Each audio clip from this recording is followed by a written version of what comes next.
SOC the brand.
Come on, come on.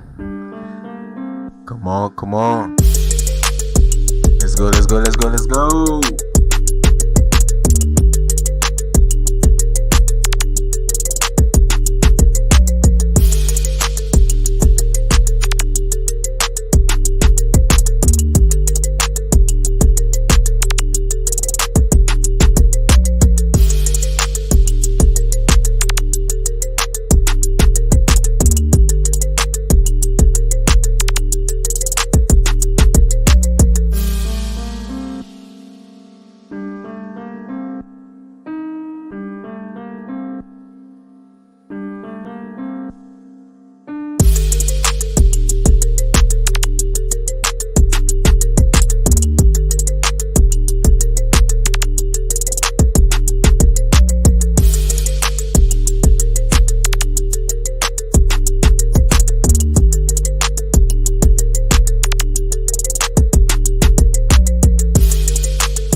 Man, oh man, oh man.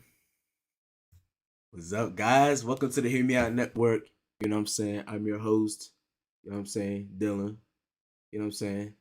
To my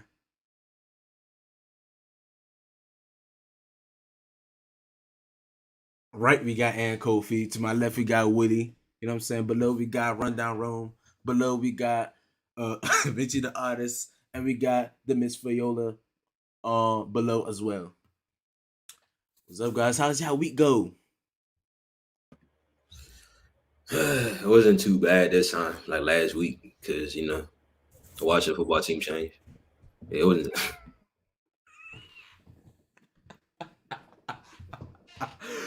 Oh man. Hey, shout out to the Commanders, bro. Or whatever you call them. Hey Willie, what's up? I'm cool, bro. You know what I'm saying? Loading up for Super Bowl weekend. Gotta see how this young goes down. You know what I'm saying? Who you got? That's on hush hush right now, bro. That's too much controversy. Okay, okay. Ladies, what's up? How y'all feeling? I am okay. You asked for our week. It was a very busy week, but it should be okay. Should be okay. Okay. My week's been good so far. Can't complain. That's great. Hey, rundown. Mr. Olympian. Yeah. What's up with you, bro? It was good. So they're How you cooling feeling? now. Been working out. Some, you know what I'm saying? See, I'm strapped up to this. If it ain't ringing, it ain't blinging. You know what I'm saying, bro? Come check me out. What up? Hey, that's what's up, bro. Hey, welcome to the Hear Me Out Network. You know what I'm saying? Thank you. We got 7 viewers in the chat. Appreciate you guys for tuning in. Please hit that like button, subscribe, share the video, share it to your aunties by Vinci's request. But share the video though. Like let people, tune in. This is the greatest podcast, we got on YouTube. Let people see. Tune in. Now, should we just get into the topic? I think we should. Hey James, pull up we always do a random Q&A. I don't be knowing the questions. Okay, let's introduce the question. All right. Why do most relationships fail? Why do most relationships fail? Ooh, this is up for grabs. Anyone could go first. I'll go. I'll say relationships fail because of a lack of communication. I feel like that's one of the biggest things that causes a relationship to fail because like people feel some type of way and they don't communicate it to their partner and that leads to conflict and resentment and a bunch of other things. So communication. Relationships fail because people cheat. That's why. If you don't cheat, you don't have to worry about your relationship failing.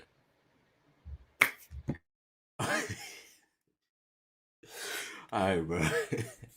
Anyone else wanna chime in? Nope. Willie, let's hear from you. I I mean, yeah, bro. I agree with Fayola. You know what I'm saying? Like, communication is definitely key. Uh, you know, if one person, one person can be feeling one type of way, another person can be feeling another type of way. And if you can't articulate that, whatever way you can, it doesn't have to be, verbal. You want to send a text, you want to, I don't know, whatever you want to do whatever you got to do. You know what I'm saying? But when you're leaving people guessing and thinking and whatever, you know what I'm saying? People will make people face off of assumptions. That's one big mistake. And so, the thing like, oh, well, I just thought, so I did this. I just thought, so I did this. I just saw, so I did this, et cetera, et cetera. You know what I'm saying? And, leads, like Phil was saying, leads to conflict, and conflict leads to downfall. And that's the kill, too. I'm going to steal Vinci's thing. You know what I'm saying? That if I can't communicate with my partner, I'm going to go find what's her name somewhere else. I'm going to go communicate with her. And that communication might not stop here. Okay, let me. Black man don't cheat. Before I start saying some non-YouTube words. Black man can't cheat. I wanted to ask something. I think that most relationships fails I think that most relationships fail because they lack a lot of like substance. Like people get in these relationships without really, vision. They just get in it. A lot of people either get in a relationship because they think that they look good with the person that they're with. It's a lot of people get in relationships because they're likely filling a void somehow, like somehow, some way, the attention of somebody else, being called a girlfriend or being called a boyfriend, somehow gives them a sense of worthiness. It gives them a sense of, it makes them feel important in some way. So if they use it to fill voids, it doesn't have any vision, don't know direction, no substance. So that's why from the jump, as soon as you get in that relationship, it's meant to fall apart. So Anyone else? Let me add one more thing. I feel like the people our relationships fail because sometimes people confuse lust with love. They'll see a girl walking by like, dang, she look good. I want to be in a relationship with her. But you just want to do the nasty with her. You don't actually love her. So once you start being with her and spending time with her, and you find that she can't even she don't have no substance. She's a boring person. She ain't really got nothing going on except the wagon in the back. You like, dang, I don't think I love her no more. So then you go look for a girl who has something ahead and not something just behind. And before you know it, the relationship is over. Hey, yo, I know y'all. Yeah, we can hear you. But, I know y'all stay at the same spot. Nice house. Thank you, bro. I paid the rent. Oh, you pay the rent. I'm changing it out. Rome living for free. Oh, You sleep on the couch. I be asking the man to pay rent. He be like, "Nah, I got you next week, bro. I got you." Hey. Okay, Tyrone. Man, post up on the block, literally. That's what I'm saying, bro. He about rob somebody. But why you think most relationships why do you think most relationships fail? So you can definitely hear me, right? Yeah. All right, cool. Lack of wisdom. You feel me? Man and woman, Slim.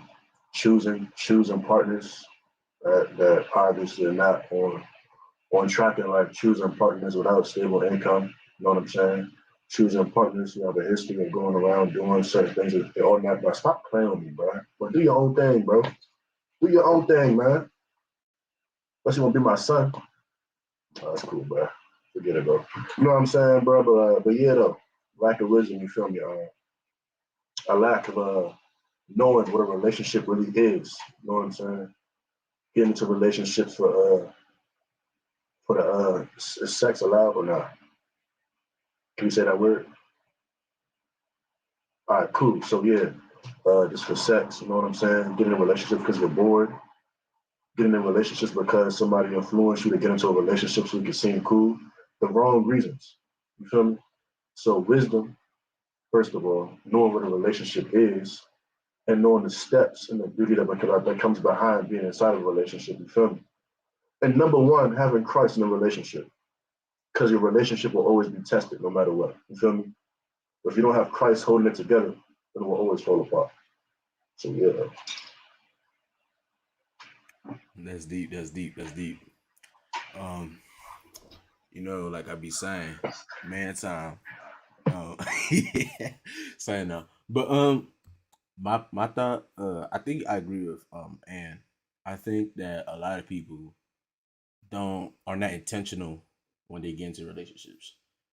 Especially the men. They get sprung. You know what I'm saying? What? Can y'all hear me? I'm good? Okay.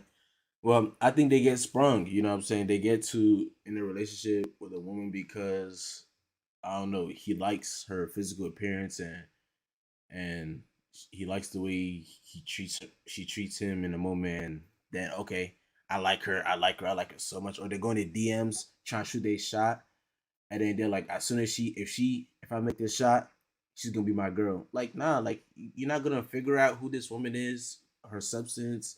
You're not gonna figure out anything, but instead, all you do is try to shoot your shot, and then that's it. Try to dive into a relationship with a woman that you barely know simply because she looked good. I think like the lack of intention is just I really think that's what's killing relationships because there's no goal, there's no foundation. So why are you in a relationship? Why? I also Feel me? feel. Oh, Go ahead. okay. I also feel like a lot of relationships fail because we don't actually know what a healthy relationship looks like. Like if you look at your parents' relationship or just like the relationships around you, you don't really see too many healthy relationships in general. And then to add on to what Anne was saying, I also feel like people get into relationships out of like a state of loneliness. So out of a state of weakness rather than a state of strength. And it's just like it's bound to fail because you're trying to have somebody fill a void for you that only you can fill. So yeah. To add one more thing, I know I saw this post on Instagram like a week ago that said that we live in a generation where men date women's bodies and women date men's pockets. And I feel like there's a reason why relationship fails because it's like everybody always trying to have somebody tell them how their relationship should go. Everybody was trying to look like to social media to see like what things that people should be doing in a relationship. And when one person not doing it, they starts to get offended because everybody over here be like, oh yeah, if you're in a relationship and your girl not, I don't know. Let's say you're in a relationship right and your girl can't cook, so you cook for her. People gonna be like, oh, that's weird. You should not be doing that. And let's say you're in a relationship where that girl got more bread than you. People gonna be like, oh, that's weird. Why you let your girl have more bread than you? That's weird. And because of that, it's like it instills insecurities inside people. And once you introduce insecurities into a relationship, it's like a steady decline. Everything starts going downhill. And before you know it, the relationship is over. All right, cool. And like Vinci be saying, yeah, I be cheating. So But y'all but cheat more. actually, you don't want to bring out the statistics. But also, there's a misconception too when they say that women date men's pockets. Like, I think that it's just something women have portrayed on social media. But realistically, they don't really like. They will say on social, oh yeah, I only want a rich man. I only want a rich man. But then the guys that you see them with are these average broke men that they're messing with. Like I just feel like they're just something that they're portraying on social media, but in real life, they're not living up to what they're Because putting out. those That's those because men they be went and tried and failed.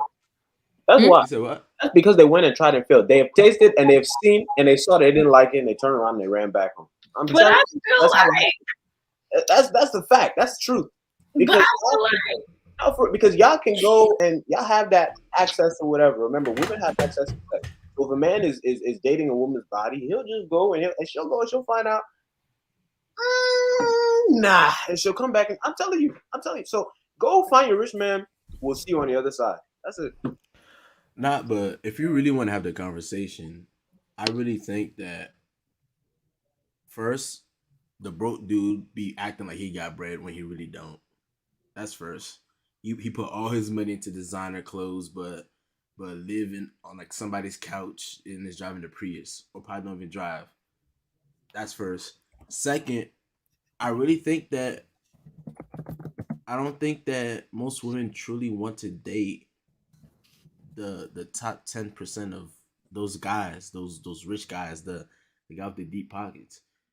And the reason why is I say that is because they like the idea, but those guys have extremely high standards. Extremely high standards.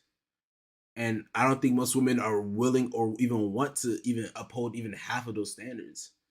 So like I really think that like they say they like the access to the money, the lifestyle, whatever like that, but the price to pay, I don't think most women really want that. I also feel like women are not as shallow as y'all think we are. Like, yes, just like Ann was saying, like, yes, sometimes we'll be on social media, like, I only want the dude with 6 figures, da da da da. But half of y'all don't have that, and we know that, and it's okay. I feel like when it comes to relationships, also, it's kind of hard to get in a relationship because a lot of men don't really want to commit, and a lot of men aren't really in it for the right reasons. Like, women actually try to get to know the man and see, if this is something that I want to pursue. And men be on joke time, be on playtime. I feel like y'all aren't as serious as women are when it comes to relationships. Now, because what I do see a lot is either a men just dive headfirst into a relationship without any thought, or they get coerced into a relationship. That happens a lot. What do you A mean by lot. what do you mean by coerced? Because at the end of the day, the decision is yours. Because a man may not be necessarily ready for a relationship or whatever like that. He's just off good vibes and everything like that, and whatever y'all doing is between y'all two, whatever like that. And then she just keep pressure like, oh, like no, I want a relationship. I want us to start dating. I want to be exclusive, this and that. And if that's not something he necessarily wants in the moment, and then you try to force him and coerce him and be like, you know what, then if you try to make a big deal out of it, you know what I'm saying? I'm not saying neither party is right or wrong. I'm just saying observation. You know what I'm saying? If you try to coerce him into, you know, being exclusive to you or whatever like that, the foundation is already messed up because he never wanted to be there in the first place. Well, let me say something about that.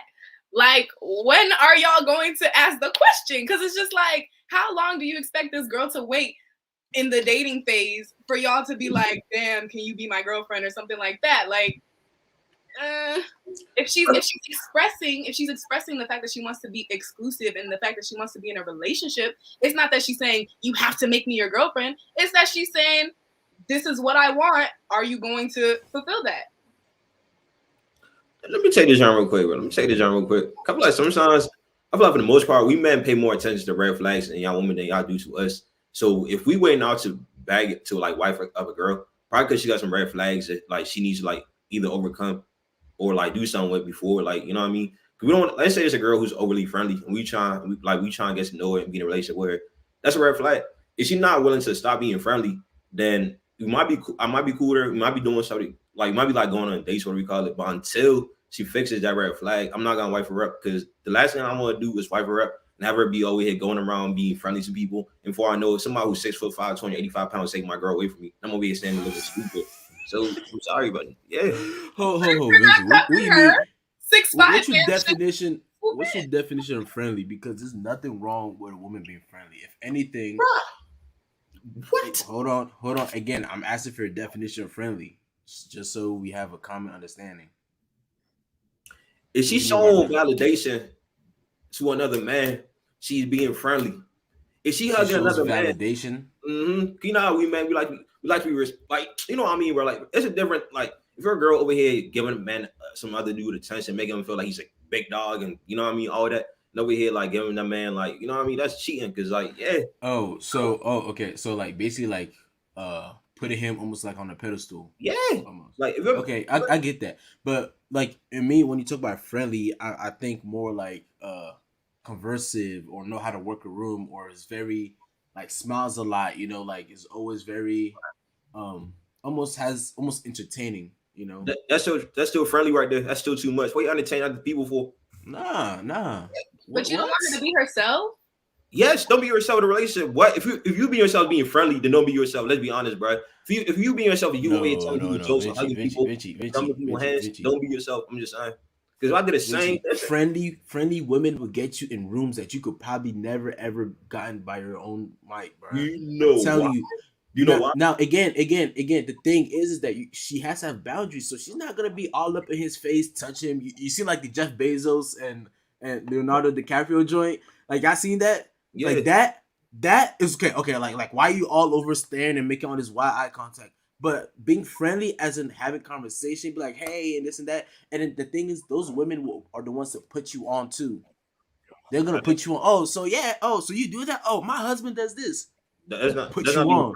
Well, no, we misinterpreted my definition of being friendly, That's right? friendly. That is No, it's friendly. not. I mean, friendly, right? Not friendly like being a human being. I mean, friendly like you know what friendly is, right? The girl over here going around like if a girl sees another man, she's like, oh hey, girl not giving a man a whole hug for like 5 seconds, bro. Over here telling, I like your outfit, I like your shoes, you smell good, all that stuff. That's what I mean by being friendly, bro. Having a normal conversation. Oh, that's okay. That's more flirtatious. You know, bro. We put in DMV, bro. When we say friendly, we mean flirtatious, bro. You know that, bro. Come on, bro. Nah. You know me, bro. I be on the I be the Man word said he's police. worldwide, boy. He don't go by y'all DMV definitions no more, bro.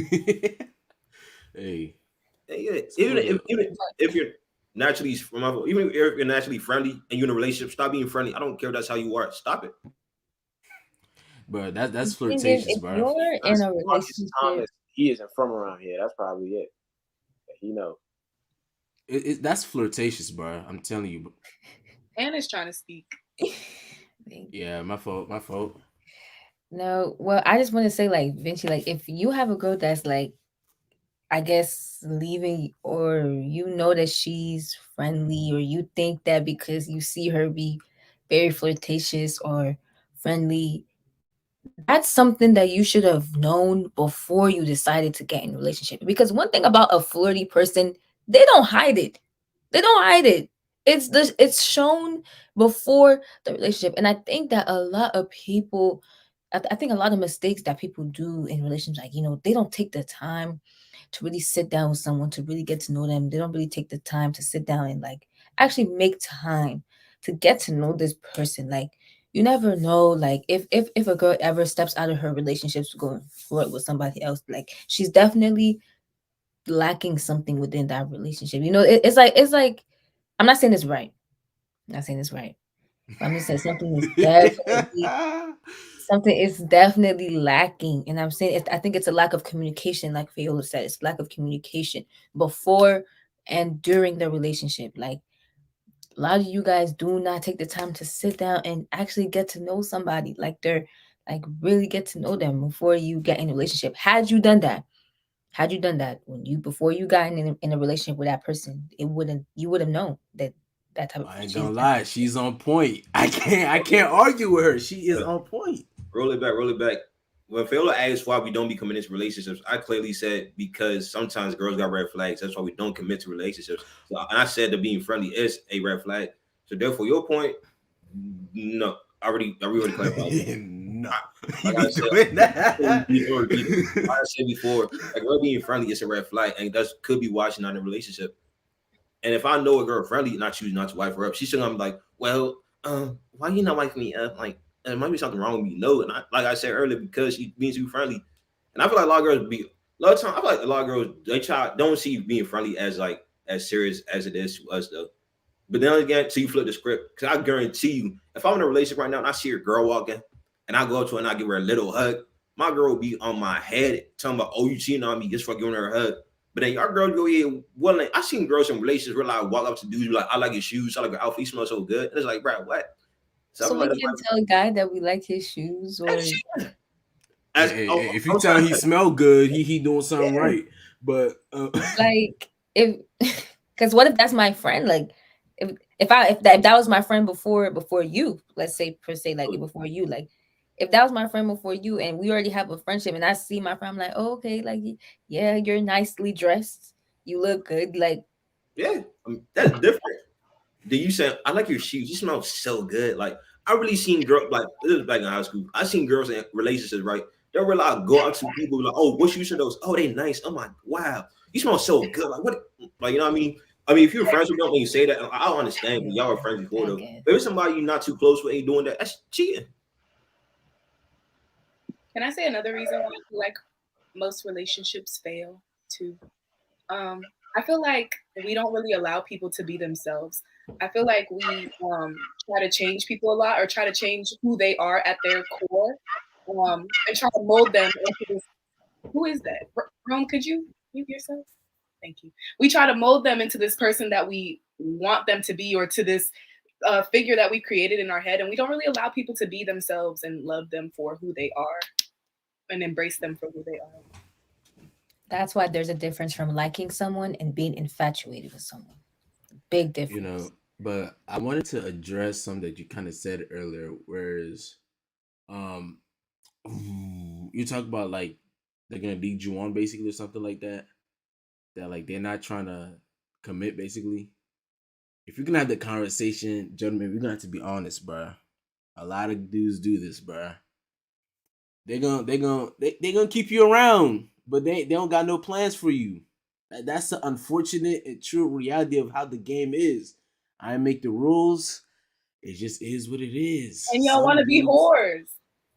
Nah, it's not necessarily being whores or whatever. Y'all want to be whores. Be honest. Y'all want to be whores. It's not like that, right? It's okay. like this. It's like this. It's like this. It's like this, right? For let me use hear me out for example, right? Let me hear me out. When I made the YouTube banner, right? There was some images, some circles that were empty as placeholders, or they probably had a picture of somebody else as a placeholder for when the actual person that's supposed to be there is there. So it's not necessarily that they're over here just tying it up with a bunch of joints. You just a placeholder until he finds that stay down. I ain't make the rules. I don't promote it. I'm against it. I'm just saying that's how it is. Just beware. You know what I'm saying? I'm giving y'all free game, ladies. I ain't telling y'all to like it. It is what it is. It happens. Y'all dudes, y'all Rome probably look Loki mad at me right now for dropping game to y'all. But look, that's the unfortunate reality. Like some dudes would just string you along to keep you along until like they find the one. Let me add in my 2 cents real quick. First of all, y'all girls only like dudes that y'all see around a lot of girls. Let's be honest, bro. Because I'll be honest. When we used to be like ugly back in middle school, we had no girls with us. Like none of the girls wanted us. We were single as a Pringle, and we had no attention. We started getting embarrassed and stuff. We started looking good, and the girls were around us. All of a sudden, all these other girls start coming up to us. Cause that's how y'all girls be like. Y'all like being around. It's like y'all see a man with a whole bunch of girls. Y'all like, oh, I wonder if I go like. I don't know what y'all be thinking, but it's like y'all only like see men that have a lot of girls. So therefore, a lot of men will surround themselves with a lot of girls to get y'all attention. Because if they don't, y'all gonna think of them as like, I don't know, like a bum. I don't know where y'all got that from, but All girls right, we Benji, are friendly men. Like Benji, this the kill, bro. You know what I'm saying? You took a piece of the game, bro, and you sprinkled a little bit of lemon pepper on it, bro. What lemon pepper wasn't due, bro. You know what I'm saying, bro? This is what it really is, bro. Like, you don't surround yourself with a bunch of girls. That's being a child hard, bro. That's being a punk. That's being beta, bro. You know what I'm saying? What you do is you focus on yourself, focus on building your status, bro. And the girls come. Now, say you're not a hoe or whatever, you know what I'm saying? But you're trying to focus on yourself, bro. The girls gonna come, but you're not gonna entertain them. You feel me? Now, when there's a high demand, because girls gonna talk about you. Oh, Vinci's so cool. Vinci's so nice. He don't mess around with no women, bro. He focused on his money and his job, blah blah blah. Cool, bro. They're gonna talk about you, bro, and you're gonna deny every single chick of going out with you, bro. And it's gonna become a demand, bro.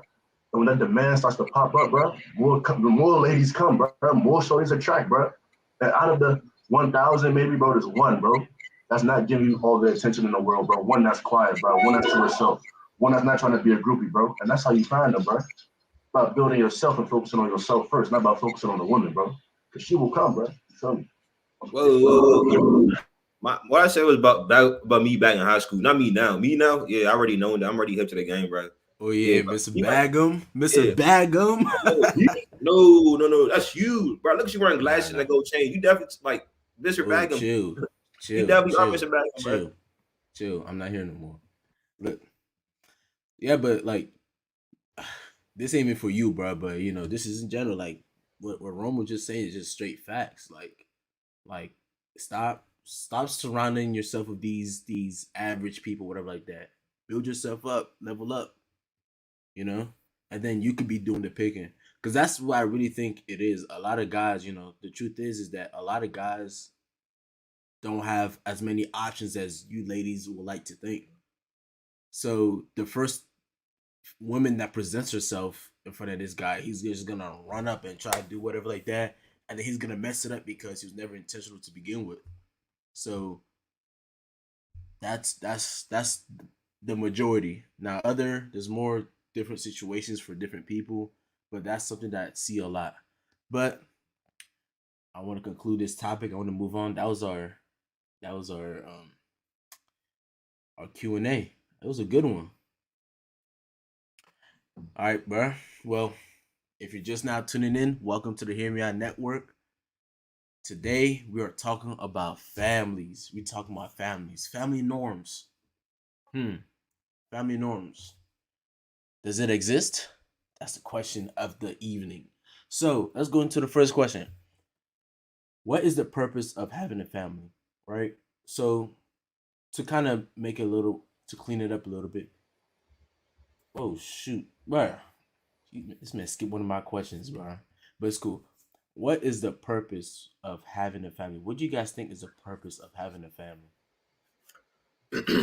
I believe that the purpose of having a family is to have people with whom you could like really like put your trust and support in.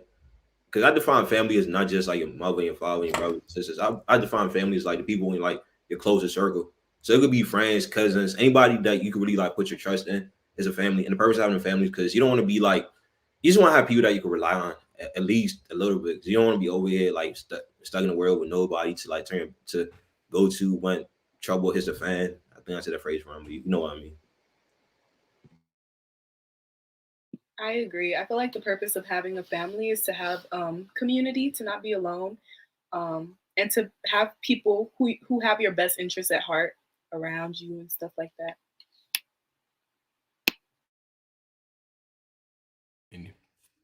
Excuse me, anyone else? I think a family, when it's done correctly in the correct construct with the right foundation, and everything is in place in order for that family to flourish, I think it can reap many, many, many, many, many better benefits. Like families have many purposes when it comes to, maybe once the parents get older, when the parents get older, and then you're gonna need somebody to take care of you when you get older. That's the purpose, having kids take care of you when you get older. Even like financially, I start my business, or Dylan starts his business, and once he gets older, he's gonna need somebody to pass it off to, somebody to give the reins to. So it's also in terms of stability and continuing a legacy. When a family can be big, once done, if done correctly. So Brother Willie. Well, yeah, bro. For me, you know, family, first off, it was created by God to represent God. Um, and that's what it is. You know what I'm saying? A father who leads and loves his wife, a wife who respects and submits to her husband, and children who see that and follow suit. That's how a family is supposed to be. That's how a family should look like. And then all the other little pieces in between that you can fit in, whether it's where they live, they have pets, and all that stuff. But it's neither here nor there. The main basis is what I just explained: father, mother, children. You know what I'm saying? And that's how we can. And the reason God put it that way is because He wants it that way, so that we can have something to look at when we compare ourselves to this world. God, the Father, loving His bride, the church, who submits to Him, and now the world, the children, follow suit because of the example being held by the two at the top. That's how it's supposed to be. Now, sometimes the wife doesn't want to listen. When the wife doesn't want to listen, the kids look at the dad like he's a punk. Now you look at the world. I won't get into too much of all that right now. But yeah, the family is really a representation of something we will spend the rest of eternity trying to understand. All right, Rome. Yeah, a family, it's a blessing, bro. You feel me? From God, you feel me? He's allowed us to have a wife, you know what I'm saying, or for the woman to have a husband, you know what I'm saying, and for this family to have children, whether it be a son or a daughter, you feel me? It's a blessing, bro. And it has a lot to do with love, you know what I'm saying, the different types of love, bro. And specifically, it's a certain type of love that you use, bro, when you have a family, bro. You know what I'm saying? The love that you show your wife, and the love that you show your kids. And it's something that Pastor Ronnie has said early in the Zoom. This generation is starved of love. You feel me? And it's like it's to a point where like people think of marriage and they're like they think it's a bad thing. You know what I'm saying? But really, bro, like it's how you gonna express your love in some way. Because God is love and He created us in His image. You feel me? So we're naturally supposed to love, bro. You know what I'm saying? And a family, bro, is another great way to express that love. Also, leave a legacy, son. Teach your children, bro. You know what I'm saying? But have generations upon generations of a family that's doing right by God, setting an example. You feel me? So when you die, bro, there's somebody still here, a whole family that's still here. You know what I'm saying? Taking on something that you started, bro. You feel me? Noah, bro. His whole family was saved because of his obedience to God. You feel me? You know what I'm saying? So you can be a blessing to other people, bro, just by showing love. Your obedience to God and you exercising and how I say it, bro, accepting that blessing to how I put it, bro. By you accepting that blessing, bro, of being able to have a family, bro, and your obedience under God, bro, can bless people, bro, that you never would have thought you would have been able to bless in the first place, bro. You feel me, bro? So yeah, like, that's it. That was tough, bro. You know what I'm saying? Y'all was deep. But this is the reason why we have families, honestly. This is the only reason why you get families. If you're gonna be real, this is the only reason why. Hey, bring me a plate. Hey, give me the remote. Hey, turn off the light. Hey. You know what I'm saying? Get you some mini slaves. Say not. The purpose of having a family, I would say, is building. What does that mean? Building communities, building um ethics, not ethics, but yeah, building a community, right? Spreading your seed, instilling values into one another. The continuation of a line, right? So what does that mean? The purpose of the family is what? When you talk about in a biblical standpoint, is another strategy of creating more believers. Is a strategy of adding more people to the kingdom, right? Because their children are usually going to the way it should be, is that your children are going to adopt your own values.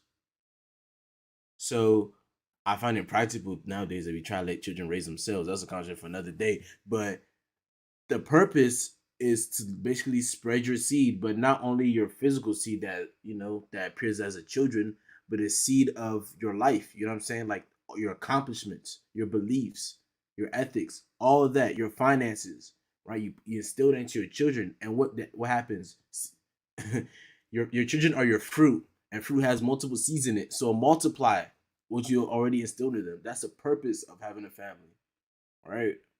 I don't think it's for I don't think it's for the purpose of, oh, I just want to have a family or for some type of desire, which is a good and justifiable desire, but it has to be a little deeper than that. You can't just want a family just for the sake of having a family or for someone to take care of you when you're old or whatever like that.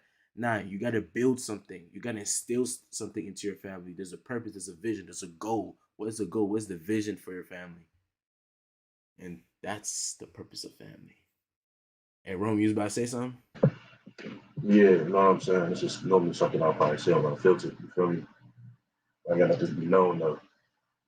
You gotta stop, bro. You know what I'm saying? Like idolizing these social media families, bro. You know what I'm saying?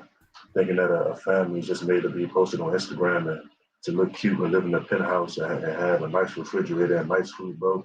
Because if you having a family is only based on you living in a freaking $500,000 condo, bro, your family will be unsuccessful. You know what I'm saying, son? Pete, bro, I'm gonna go back to Noah, right? Understand that Noah was basing his idea of a family based on the people around him, bro. Based on the wicked people of the world, son. Thinking that marriage is not okay, marriage is fake, marriage is a lie, it's cool for me just to fornicate and do whatever I want to do, bro. That wife would have never been his wife, and those kids would have never been his kids. And those people would have never got saved from the flood. So again, bro, accepting that blessing is not a bad thing. A family is very much a blessing, bro. And you can be used to be a blessing to others. You know what I'm saying? But it has to be built on the right foundation. It can't be because of money, because of likes, because of comments, because you want to impress your friends, because you just had a dream one day. I had a family in a dream, so I want to wake up and have a family today. No, bro. Because you force these things, you build on the wrong foundation and collapse, bro. I don't care, bro. You know what I'm saying? If they built, let's say, bro, the Eiffel Tower, bro, on let me think, bro. I don't even know, but they built the Eiffel Tower on the straw, bro. It may look beautiful, you know what I'm saying, bro? From the top, bro, but at the bottom, bro, it will fall, it will collapse, bro. It will be nothing, it will be worthless. You know what I'm saying, bro? From a distance, it may look cute. You know what I'm saying? Like from a distance, when you look at a post on IG, it may look cute. But behind the scenes, bro, that family is nothing but chaos, nothing but confusion, nothing but bickering, bro. The same kids don't know what they are. They're confused about their gender. Why is wanting to leave, bro? You know what I'm saying, son? Just think about that, son. But yeah, that's it. Hey, let's welcome Sue in the chat. What's up, Sue? What's up, Sue? I'm gonna let you answer the question as soon as Ann goes ahead. As soon as Ann answers. Yeah, just wanted to add a couple things. But I was just to add on, that's why like the things you do before you get married, the things you do before you have a family are important. Like, the things like don't just if I have a family right now, like what do I have? What can I don't have anything to support that family. I don't have anything of my own to like, you must prepare to be able to take care of a family, like, because it's not no easy task. It's not an easy task. It's not something that is just handed out like that. People just having babies out of wedlock and just doing all types of nonsensical things. Like it's just having a family and building it up right. You want to have a good foundation to start out with. You don't want to start it on a rocky foundation where you're struggling to raise up that family and you're going to miss out on what your family could have been because of one wrong mistake.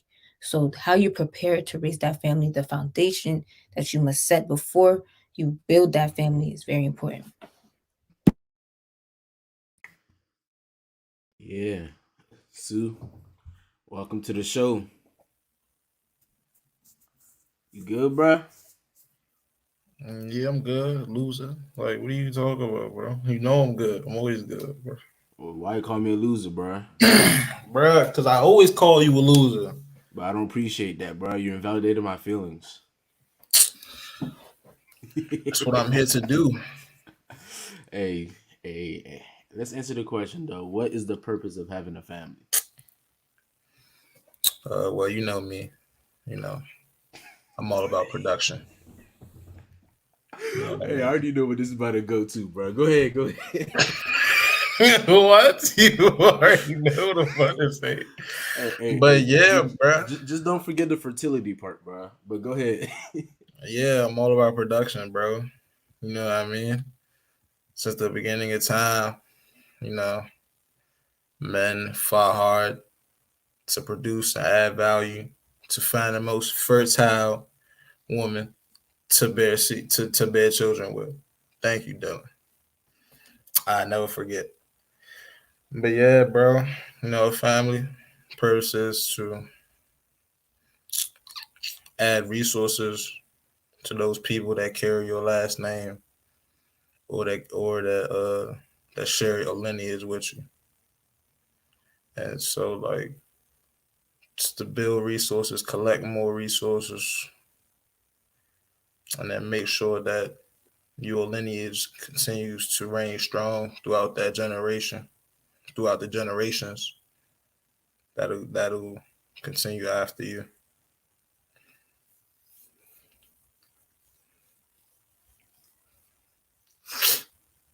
told you he was gonna add the fertility part into it.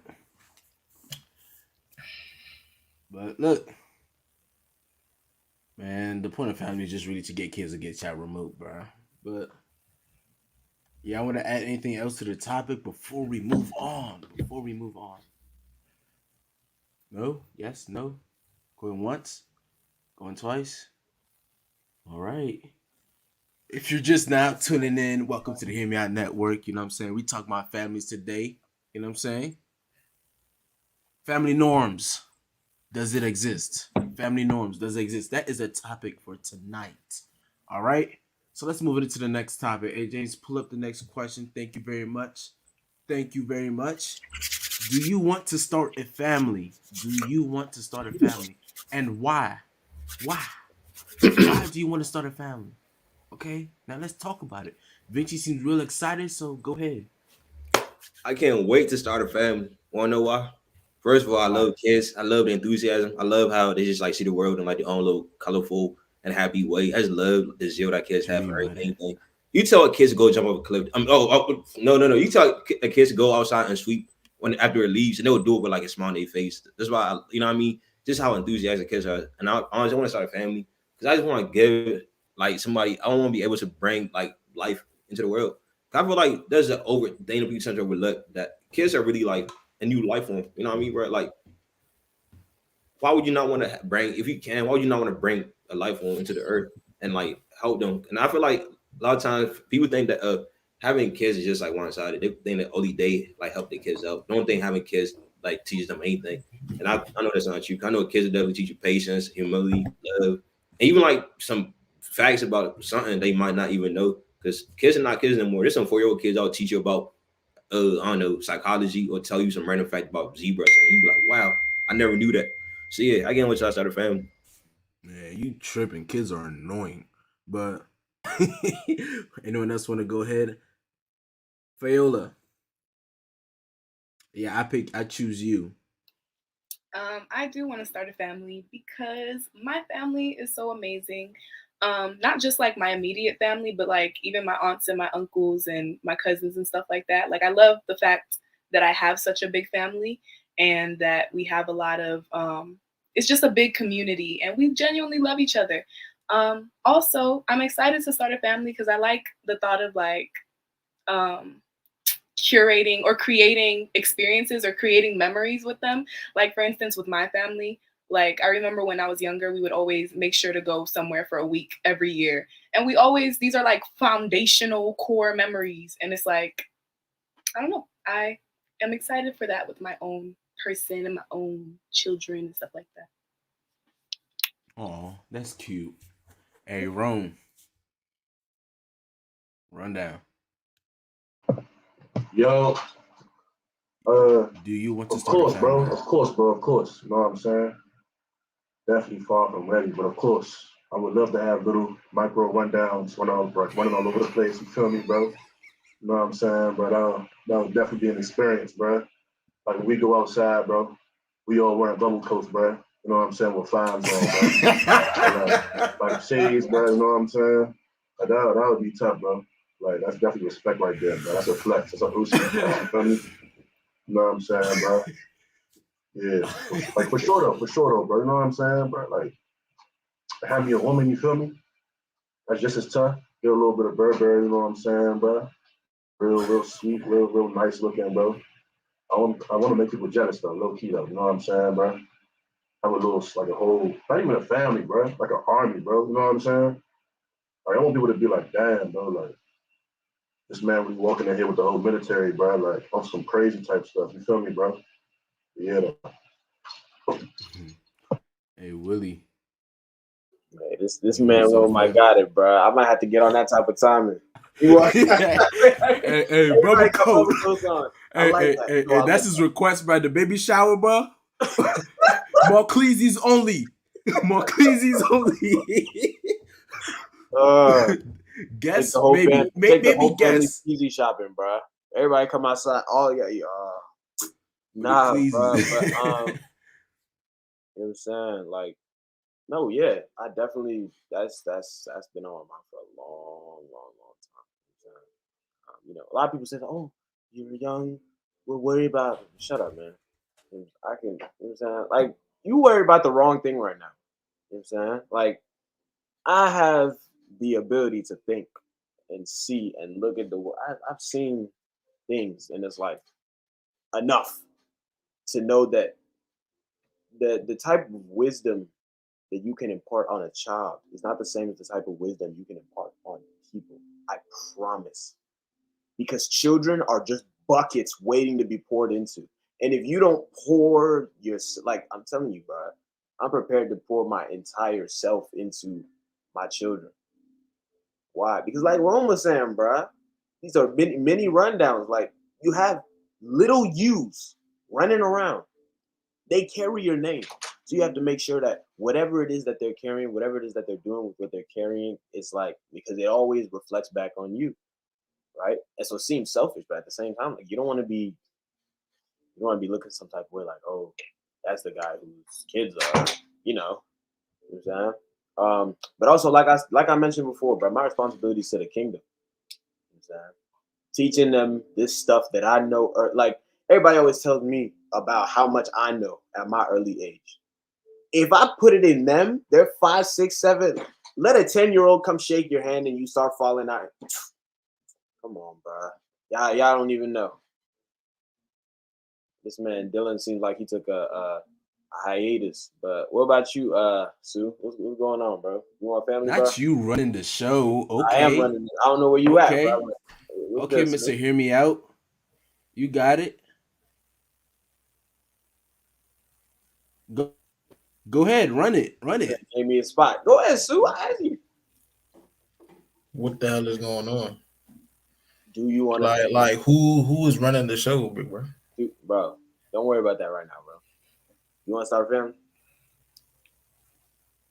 Yeah. Sounds productive. Oh my No, God. but yeah, I'm all about production. And that would be the most productive thing to do since I won't live forever. I need somebody out here to continue to bring resources, respect, and reverence to my last name and my lineage. So sounds very fruitful thing to do. I hear you, bro. But you don't got to be so, you know what I'm saying? What about memories, bro? What about like doing for them what wasn't done for you? Like that type of thing. Like, isn't that, He's a caveman, bro. on your mind, bro? I mean, well, memories not that important, bro. I ain't gonna lie to you, big bro.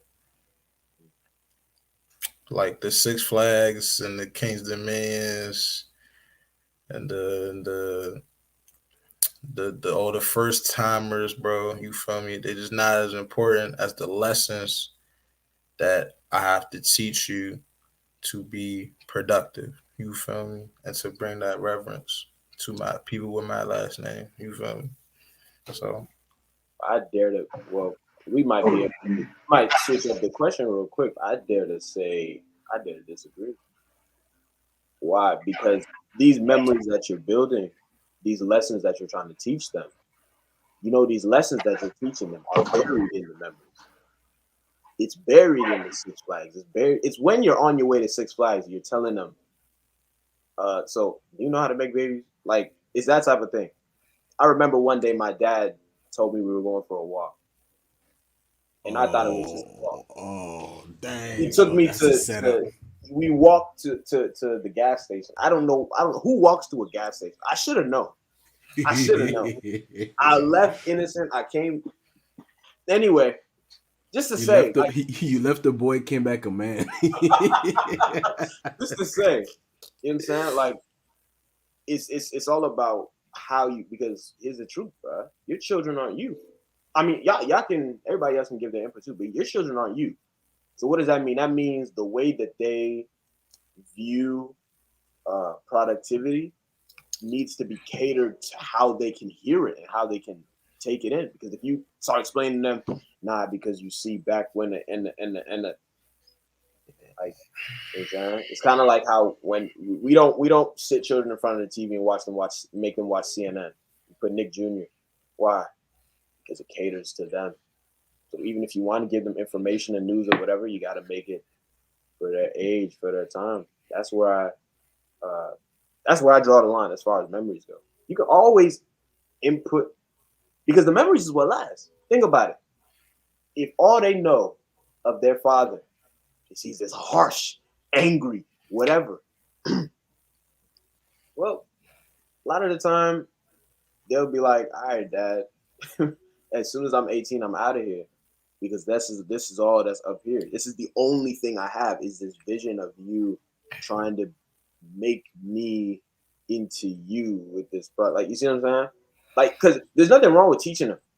Absolutely nothing wrong with teaching them. And if your children, you teach them what they want. It's how you teach them that will create outcomes and all that stuff. Wrong, you want to say something? And then Sue. Did anyone? Yeah. Everyone cool, answered, bro. right? Huh? Let me rebuttal to No, they this is answered, right? a different question. I'm gonna go ahead, Ron. Go ahead. Hold on. Did Ann answer?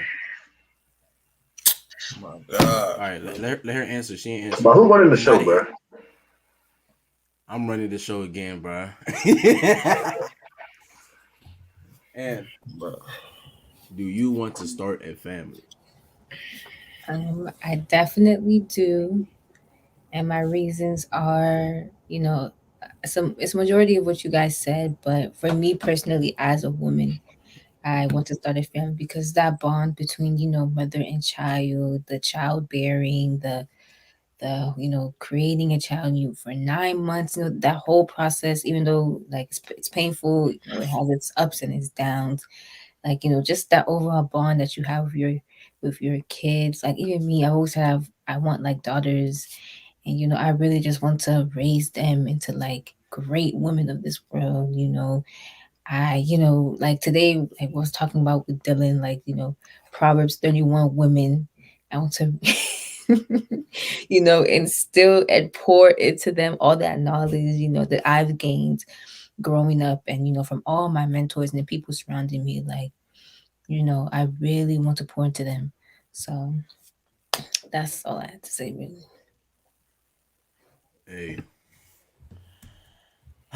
Do I want to start a family? It's a smooth combination of what everyone else said.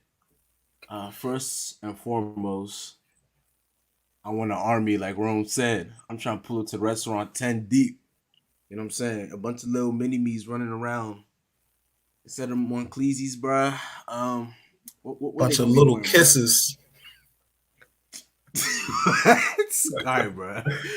Go ahead. Bunch of Reese cups. Hey. Instead of Moncleeses, bruh, we're gonna have a bunch of Hellies, bruh. You know what I'm saying? Oh my God. We're gonna have a bunch of Hellies. But look, you know what I'm saying? I want 8 mini-me's, you know what I'm saying? So like Sue said, bruh, look for a fertile, you know what I'm saying? For a fertile one. So I can have 8, you know what I'm saying? Anyways, the other purpose is legacy. Legacy. A lot of yes, 8, Willie. A lot of things I do, a lot of the reason why I work so hard, the reason why I do a lot of things is for the purpose of legacy. And not only for my own future family, but also for my own current family, not just my immediate family, but as Fayla said as well, my whole family, like all the cousins, all the aunties, everything like that. I have this weird self-inflicted duty to be that guy, if that makes sense, right? So the purpose of starting a family is legacy. I want to pass down something to multiple generations. I want to start an empire. I want people to, once they hear that name, it means something. They're like, oh, you know what I'm saying? You hear the Clintons, but you be like, oh, you know what I'm saying? You hear the legacy. That's something I'm very, very much focused on. So pass on the legacy, then multiply it. So it's gonna be an empire. You know what I'm saying? Prolong the empire. Yeah, watch out for that. Yup. But again, to have that, I gotta have a bunch of eight deep. You know what I'm saying? Wearing a bunch of hellies. You know what I'm saying? And yeah.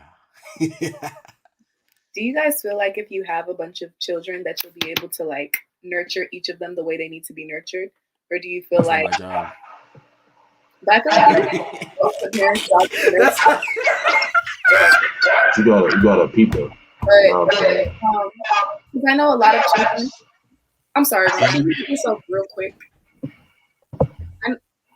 I know a lot of children who like when it's a lot of them, feel not like they weren't nurtured enough because it was so many of them, or like overlooked because it was so many of them and stuff like that. So do you feel like if you have a lot of children that each of your children will get the nurturing and the love and the attention and stuff that they need? Or do you feel like some of them might be a little overlooked? You said before they have a lot of what? I didn't hear that part. Phil. I don't remember. But I was basically just asking, do you feel like if you have a lot of children, if they'll have the nurturing that they need? Or if you I mean, of course. I think, especially me, I'm not gonna have any children in a position where I cannot provide a beautiful and great lifestyle for them. I'm not. I don't even think I'm gonna get married until I could provide that type of lifestyle either. So, yes, that's why again when we talk about back earlier to the certain type of men and those guys are picky. That's why I would want a certain type of woman. You know, like Sue said, A must be very fertile, but one also very family oriented as well.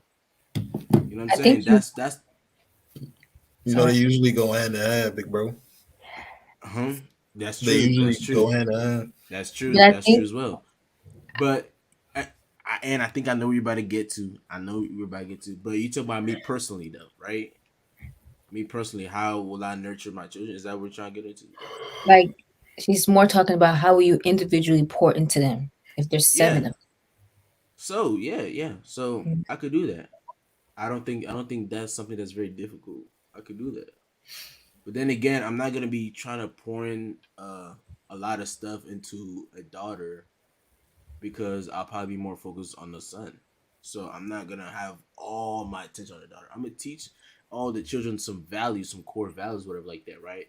But when you talk about some certain more specific things down to the nitty gritty, that walk is gonna be with a son, not my daughter. You know what I'm saying? That walk to the gas station, talking about the birds and the bees. You know what I'm saying? I agree with that. I But agree with that. There are some points in a girl's life, and there are some points in a son's life gotta where, separate. right, both parents need to handle that part. But don't remain absent from your daughter either. Like because a girl needs her dad. So don't like only just focus on the Understood. son. Like Understood. be present in her life too. So Hey, one thing I'll say real quick is that Mm-hmm. you are a person who decides to have a lot of kids. Like Dylan, I like what he said. Oh God, man. Okay. But like Dylan was saying. Okay, he's throwing me out. Rome, is that you? Yeah, go ahead. Yeah, like Dylan was saying, you need to make sure that you're able to provide for that type of lifestyle. And when I say lifestyle, when I don't know if that's what he means by lifestyle, but at least like if I were to put myself in that situation, first off, okay, but let's just imagine 8 kids for a second. You know what I'm saying? If that does happen, please, no. But if that does happen, I want to make sure that I'm sure of myself that I can handle that.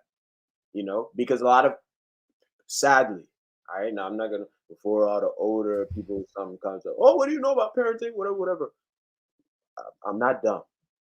Okay, a lot of parents, they have children before they're prepared, even themselves. You don't even have yourself situated. Now you're dragging a child along with you, and now your child is in a mess, right? And like Ann was saying, forget if it and don't even forget if it's a male or a female child, if it's a bunch of girls or a bunch of boys or a mixture of them both.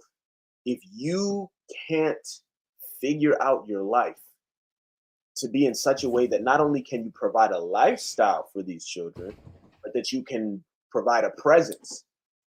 Children don't just need lifestyle, they need a presence. They don't just need to be taken care of, they need a presence. You know what I'm saying? Don't be a baby father. This is to the men. Don't be a baby father. We're the ones that's the heads of the house. Don't be a baby father. You pay. Obviously, your lifestyle, where your life is going to be, it'll be how it is. You know what I'm saying? But you have to be very, very mindful of what does it mean that I'm about to have children. like Sue mentioned. But forget productivity. I don't want my children cursing my name because I was so busy with my life's work that I forgot about them. And I just sent a check. Whenever the check needed to be sent, I will go upstairs. My wife sees me, my children don't.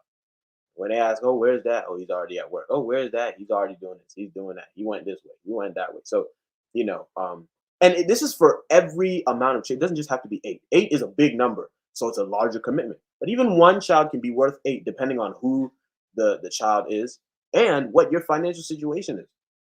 You know what I'm saying? Because the types of stuff that the way people be living, one child could wreck their whole life or fix it, depending on how they treat the child, how much they're there with them, and all that stuff. You gotta, like, as far as children go, you have to learn to think ahead and think past yourself, right? Think about them. Think about not only what is best for them, but also how is this it was Dylan or Sue that was saying, how is this going to reflect on me when they step in the building and they see my last name written on their chest? What is that? What bells do that ring? If I walk in a room that my son walked into, how are they going to treat the father of the man that just stepped in the door? That's so always got to be thinking about that type of stuff, because legacy definitely matters, and parenting cannot be left to the wife. There are too many children who have mothers and fathers, but mom is there, dad's not. I'm not just talking about single family homes. That's not what I'm talking about. I'm talking about there's 2 parents in the house. They're there. They look good in the pictures. They have the Christmas portraits. They have the Thanksgiving portraits. They have the stuff that they can put on Facebook and make pretty. But when it comes down to relationship wise, can your son come and ask you because forget it. You know about business and all this stuff. I know Dylan is with that business stuff. You know about business and all that stuff. I don't care how much you know about business. If all your son knows is I gotta go talk to mom because dad's not around, when he wants to start his business, he's gonna be like, hey mom, can you ask dad to give you some tips? Trying to backdoor his way to you because he doesn't know how to come to you face to face. And then this is where you get feminine men. We'll get into that topic later. But this is what I'm saying. No, I'm serious. So make sure, right. guys, men, make sure if you're not a deadbeat and you're not gonna leave unless you die. That's the only reason you should be in the house. Don't be a deadbeat. Don't be a deadbeat. Number one, don't be a deadbeat. That's obvious. But don't be a deadbeat and still be. Yeah, go ahead. I'll even add something on top of that. You have to be the example of what you want your sons to become and the man you want your daughters to marry. You have to be the example. You have to be the man that you want your son to become and your daughter to marry. So you can't be trying to tell them this and then your lifestyle is showing the complete opposite. No, that's not gonna work. You have to be the example. That's why I keep saying that, like, you have to be in a position. That's why I said before I even answer the question, I said I'm gonna be in a certain position to be able to do so. Cause all that chat is all talk. Today we talk real good talk these days. It sounds so good. It sounds so this and that. But will it be practical? Will it work? Will it bring value? What's the production? Will it produce? As Sue would say. You know what I'm saying? What's the purpose? You got to be able to do that, right? And even if you don't have to have an army the way I'm chatting about. You don't have to have an army. Even 1 or 2 or 3, whatever like that. You still have to be that example.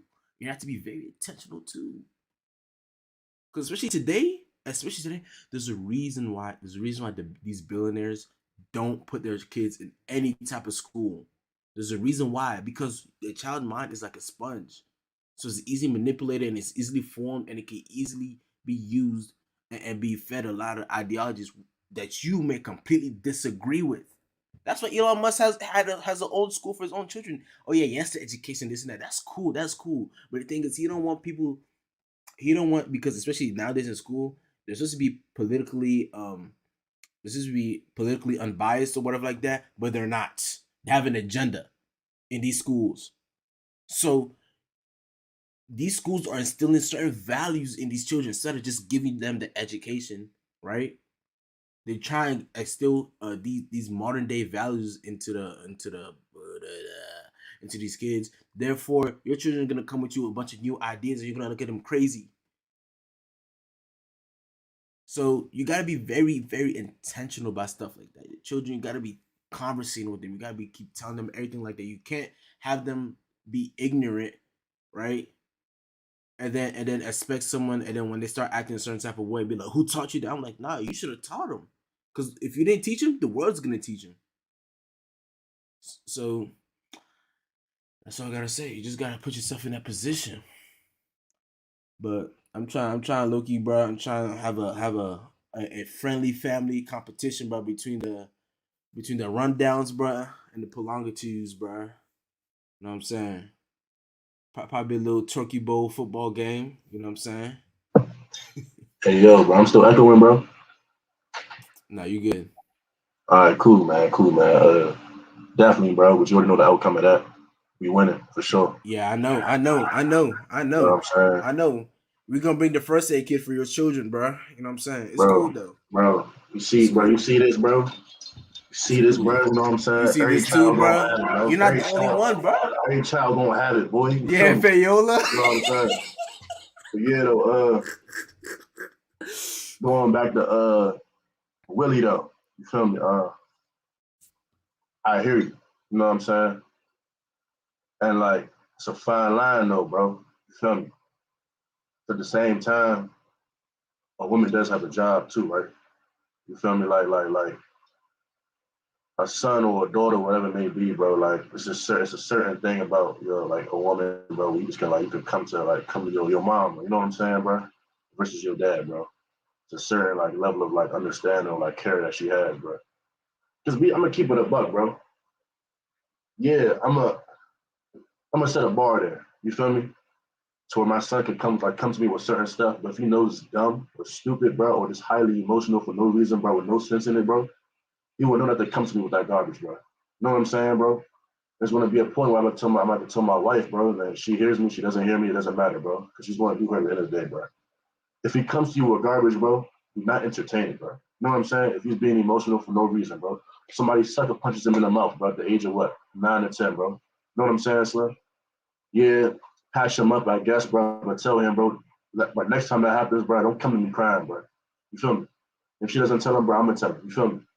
Because at a certain point, bro, all of this confiding, bro, it turns more into a negative thing than a positive thing, bro. Because now, bro, he wants to run back to mommy and daddy for every little thing, bro. But sometimes, bro, I want to throw my son in the mud, bro, and let him figure out how to clean himself. You feel me, bro?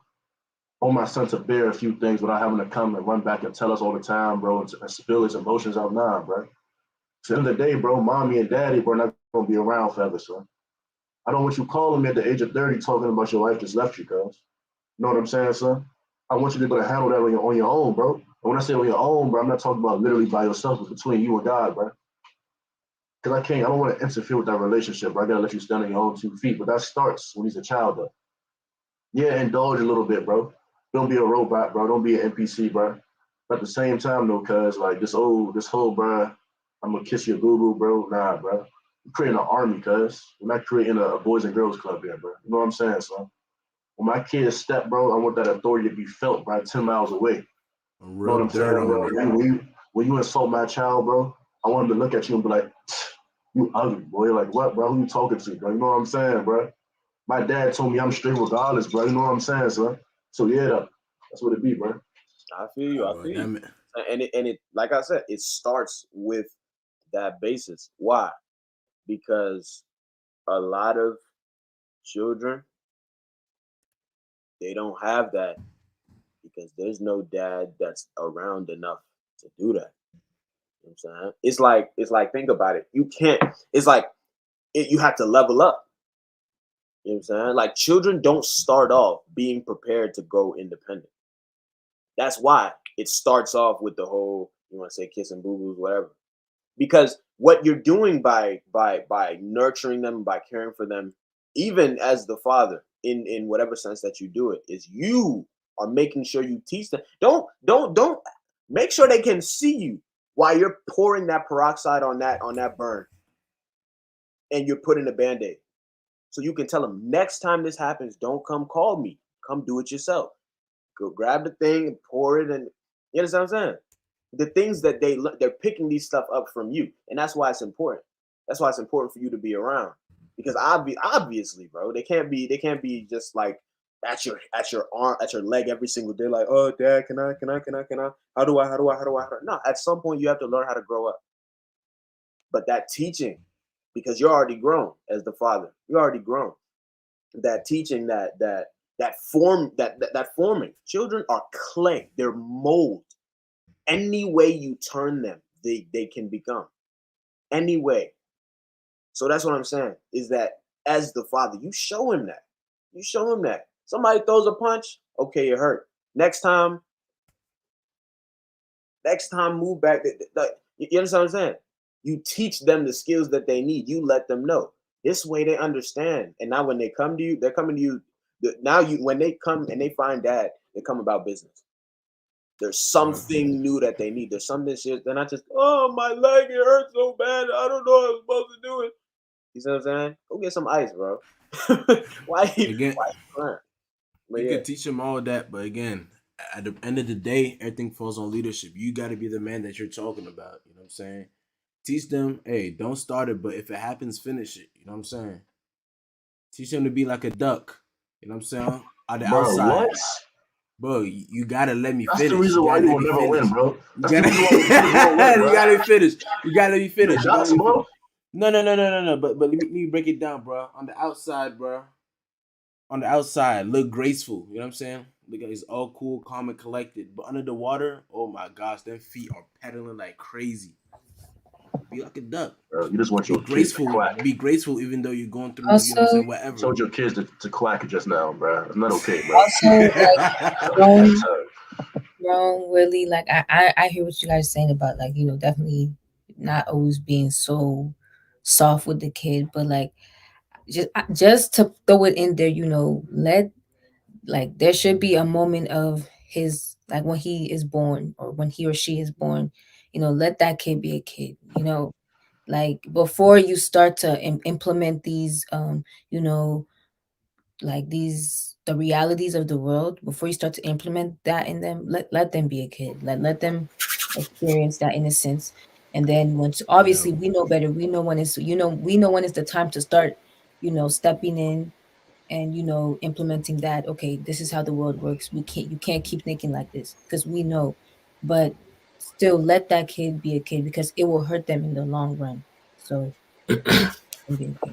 Bro, you know what I'm saying? He gonna be a kid, bro. He gonna be a kid. Like, hold on. Let Vinci talk, bro, before he goes super saiyan on us, bro. I gotta tell her, bro.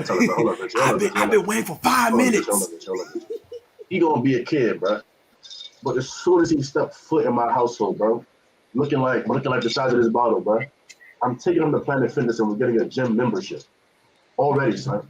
On the bench press, on the squatting rack, bro, with dumbbells in his hands, man. We'll be the strongest baby ever known to this world, bro. Samson will have a problem fighting him. Man time, bro. You feel me, bro? He's gonna be a kid, but he's gonna be a kid on that bench press, though. You know what I'm saying? Yeah. But as I was saying, I feel like we live in a society that parents try to force kids to, like, they try to prepare kids for the world by trying to treat kids as adults when the world already treats kids as adults. Kids are not kids no more. Like, literally, my 4-year-old cousin was telling me about he's and she's and all this stuff. I was like, wait, how you know you 4 years old? She's like, yeah, she learned that in school. So, and like, I know little kids, I can tell you about taxes, and literally, I know what kids are talking about, like depression and all that stuff. They're like 4 years old. Like, honestly, I feel like the way the world is, like, kids need a space to be a kid, because every time they step out the house, the reality of the world was not being hidden from them.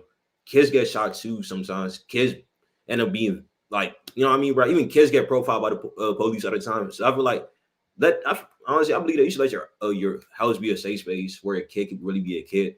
Like, let them sit down and, like, watch SpongeBob. Let them spill the orange juice on the carpet. Let them, you know what I mean, bro? Let them eat Cheerios and get all the crust over their lips and stuff. Let them be kids, because, like, the world trying to force his kids to grow up, and it's like when you try to force somebody to grow up prematurely, that actually does a lot more damage than trying to prepare them for like the future.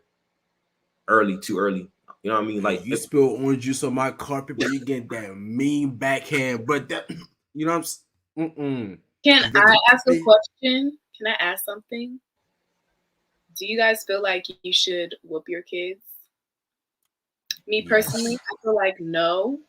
Like I got whooped a lot, and I'm not gonna lie, it did help. I didn't do the things that I got whooped for again, but I feel like there's better ways or more productive ways of speaking to children for them to not do, for them to not do certain things. So I just wanted to know y'all's thoughts on that. I don't need to put my hands on my children, bro. They running sprints, suicides. Oh, good one, great one. Ups, what's it called? Who's gonna make them run suicides? Me? Downs, Come here. Up downs, burpees, gazers, wall sits. Come on, bro. Or what? What you mean, or what? Wall sits or what? What do you No mean? Cheerios. Because he said I don't have to whip my children. I'm just gonna make them run. How you gonna make them run? Chase them with a belt. Like, it's gonna come a day where they're gonna say, "Or what?" Oh yeah. No, for sure. Like I was actually about to allude to that. Like, no, You feel me? Like that's not gonna be. I don't think that should be the only way of discipline. There is, but if it's necessary, like yeah, but like I think there's a good balance. You know what I'm saying? A good balance. That threat right there, bro, is gonna keep him. You know what I'm saying? Gonna keep him running. Listen, there's a level of authority that is in the voice of a father. There's a level of authority that's in the voice of a father. And like Dylan was saying, if you're being the man that you're supposed to be, right? Being the man that you're supposed to be, it doesn't take whooping them to make them listen. The moment you walk through the door and you start talking, everybody straightens up. I'm telling you. Because beating them, they're not scared of you. They're scared of the belt. Because who are you without the belt? You understand what I'm saying? Listen, y'all can have it. No, y'all can have it. That boy is spitting. No, listen, y'all can have it if you want to beat your children or whatever. Me, personally, this thing right here has more power than these. Because if I can get you to do something with my mouth before I can get you to do something with my hands, that's where the respect is found. Are you going to put your hands on your woman to make her do something? No. The sign that she respects you, you say it and she goes and does it. Same thing. If they can watch your mother, their mother, submit to you, why shouldn't they? Well, because he thinks because I'm doing my job. Watch the way you lose stuff in my house. Watch the way the benefits start falling on your head. Rebellion doesn't last long. I promise.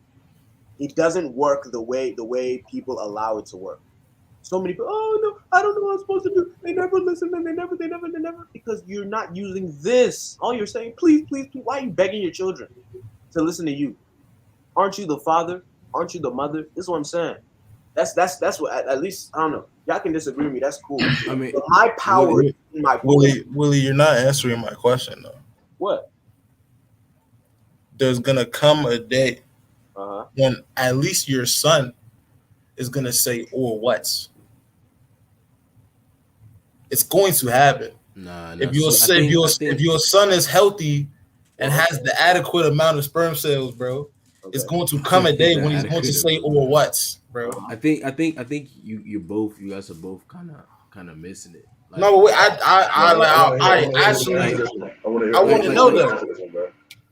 Okay, all right, answer it, but Willie, like that. Then what? It's going to come a day when he's going to say or what, and then what? Okay, this is where he starts losing stuff. This is what I'm saying. He starts what? He starts losing stuff. This is what I'm saying. Listen to this, all right? Okay. Losing what? When do I want to call them privileges? I want to say that. So watch this, right? The only way for a male to reach this level where he thinks he can buck back is if he's been given a space to grow like that.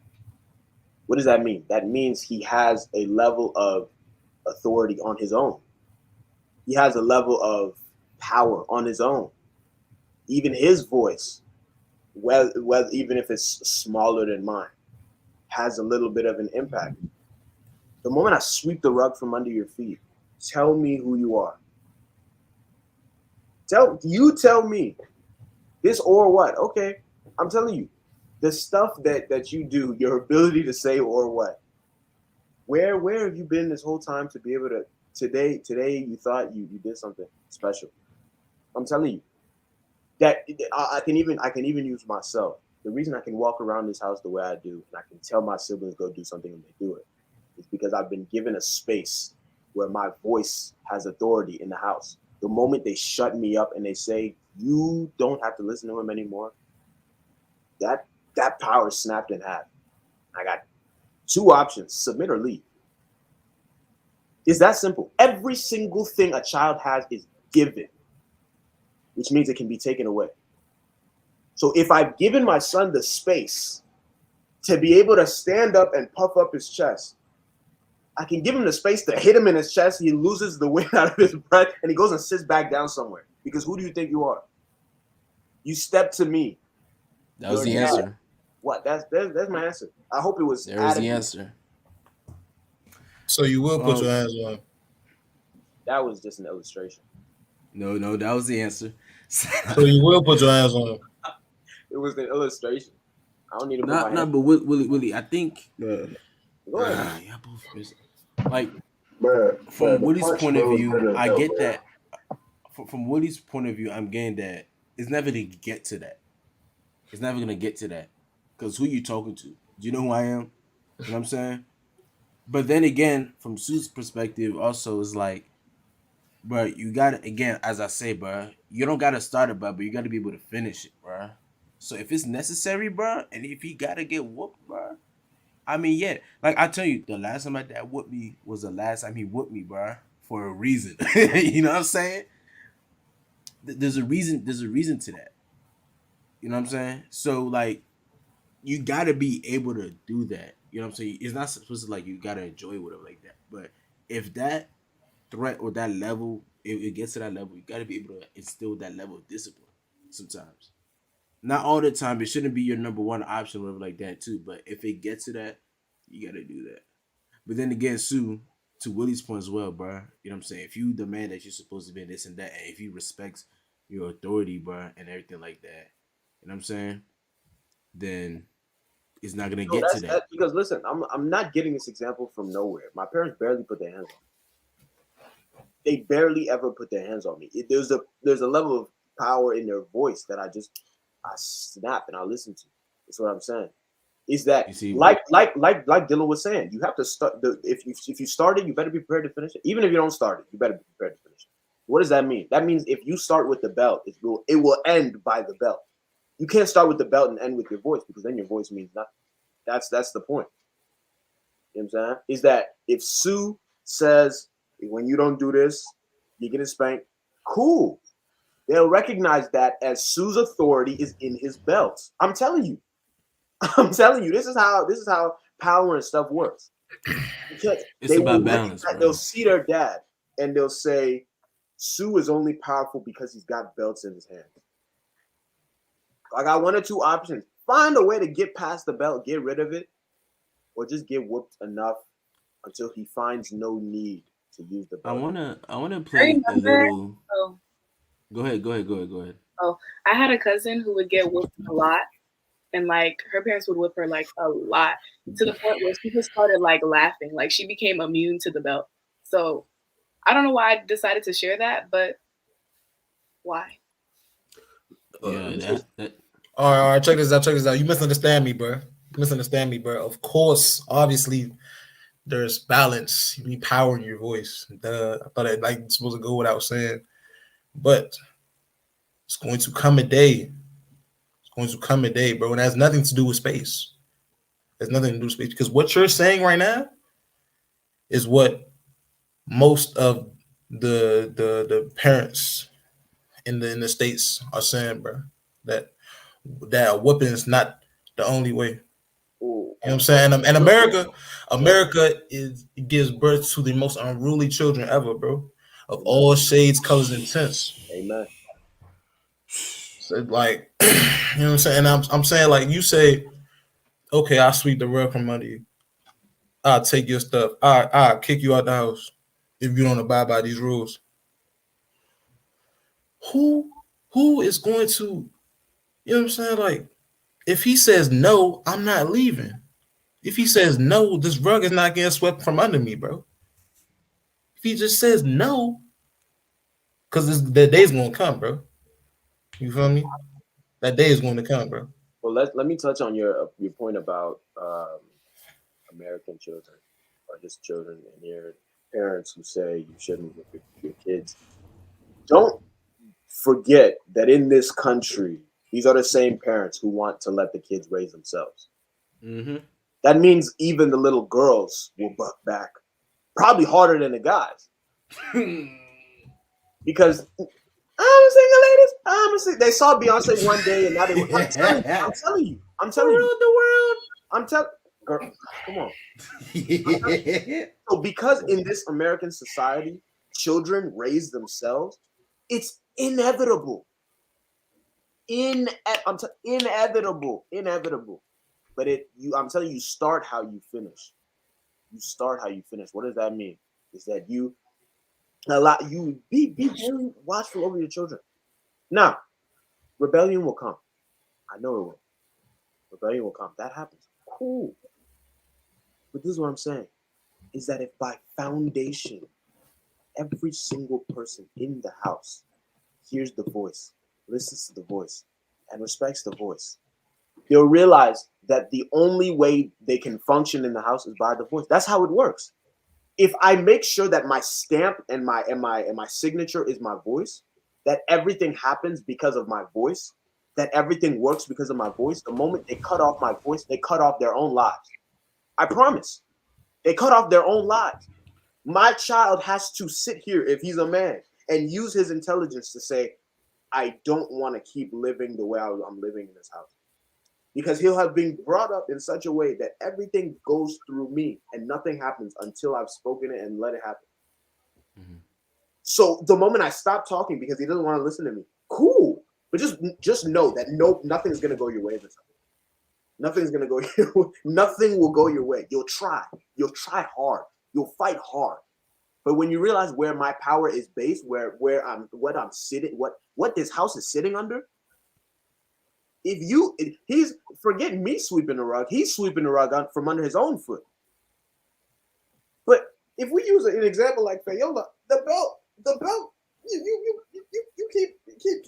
keep doing it. I don't know. One day, that leg, that arm, that foot, that head, whatever. Maybe they've been going and doing push-ups somewhere. You don't know. Now you whip them and they can't even feel it, and they're just watching you like this. They're looking at you like you dumb. Like, what are you doing? You understand what I'm saying? I'm not saying don't discipline. I'm not saying don't. That's where my idea of like getting them working out and all that stuff. Why? Because I'm doing two things at once. You hate it because it hurts, but you're gonna be happy with me later when you look at yourself in the mirror and you're proud of what you see. Yes, Willie. We understand that, bro. But, bro, once again, bro, balance. You feel me? And we talk. We I try to be. I'm trying to come to that word now. You know what I'm saying? And me and you, we not so familiar with these spirits, bro. You feel me? Leviathan is very powerful, bro. Yes, he is. That spirit of pride is very powerful, especially within young men, bro. Yes, he is. You feel me? Like, do you understand, like, if nothing goes his way in that house, about 7 times out of 10, he will leave that house, bro. There are resources. There are resources for children.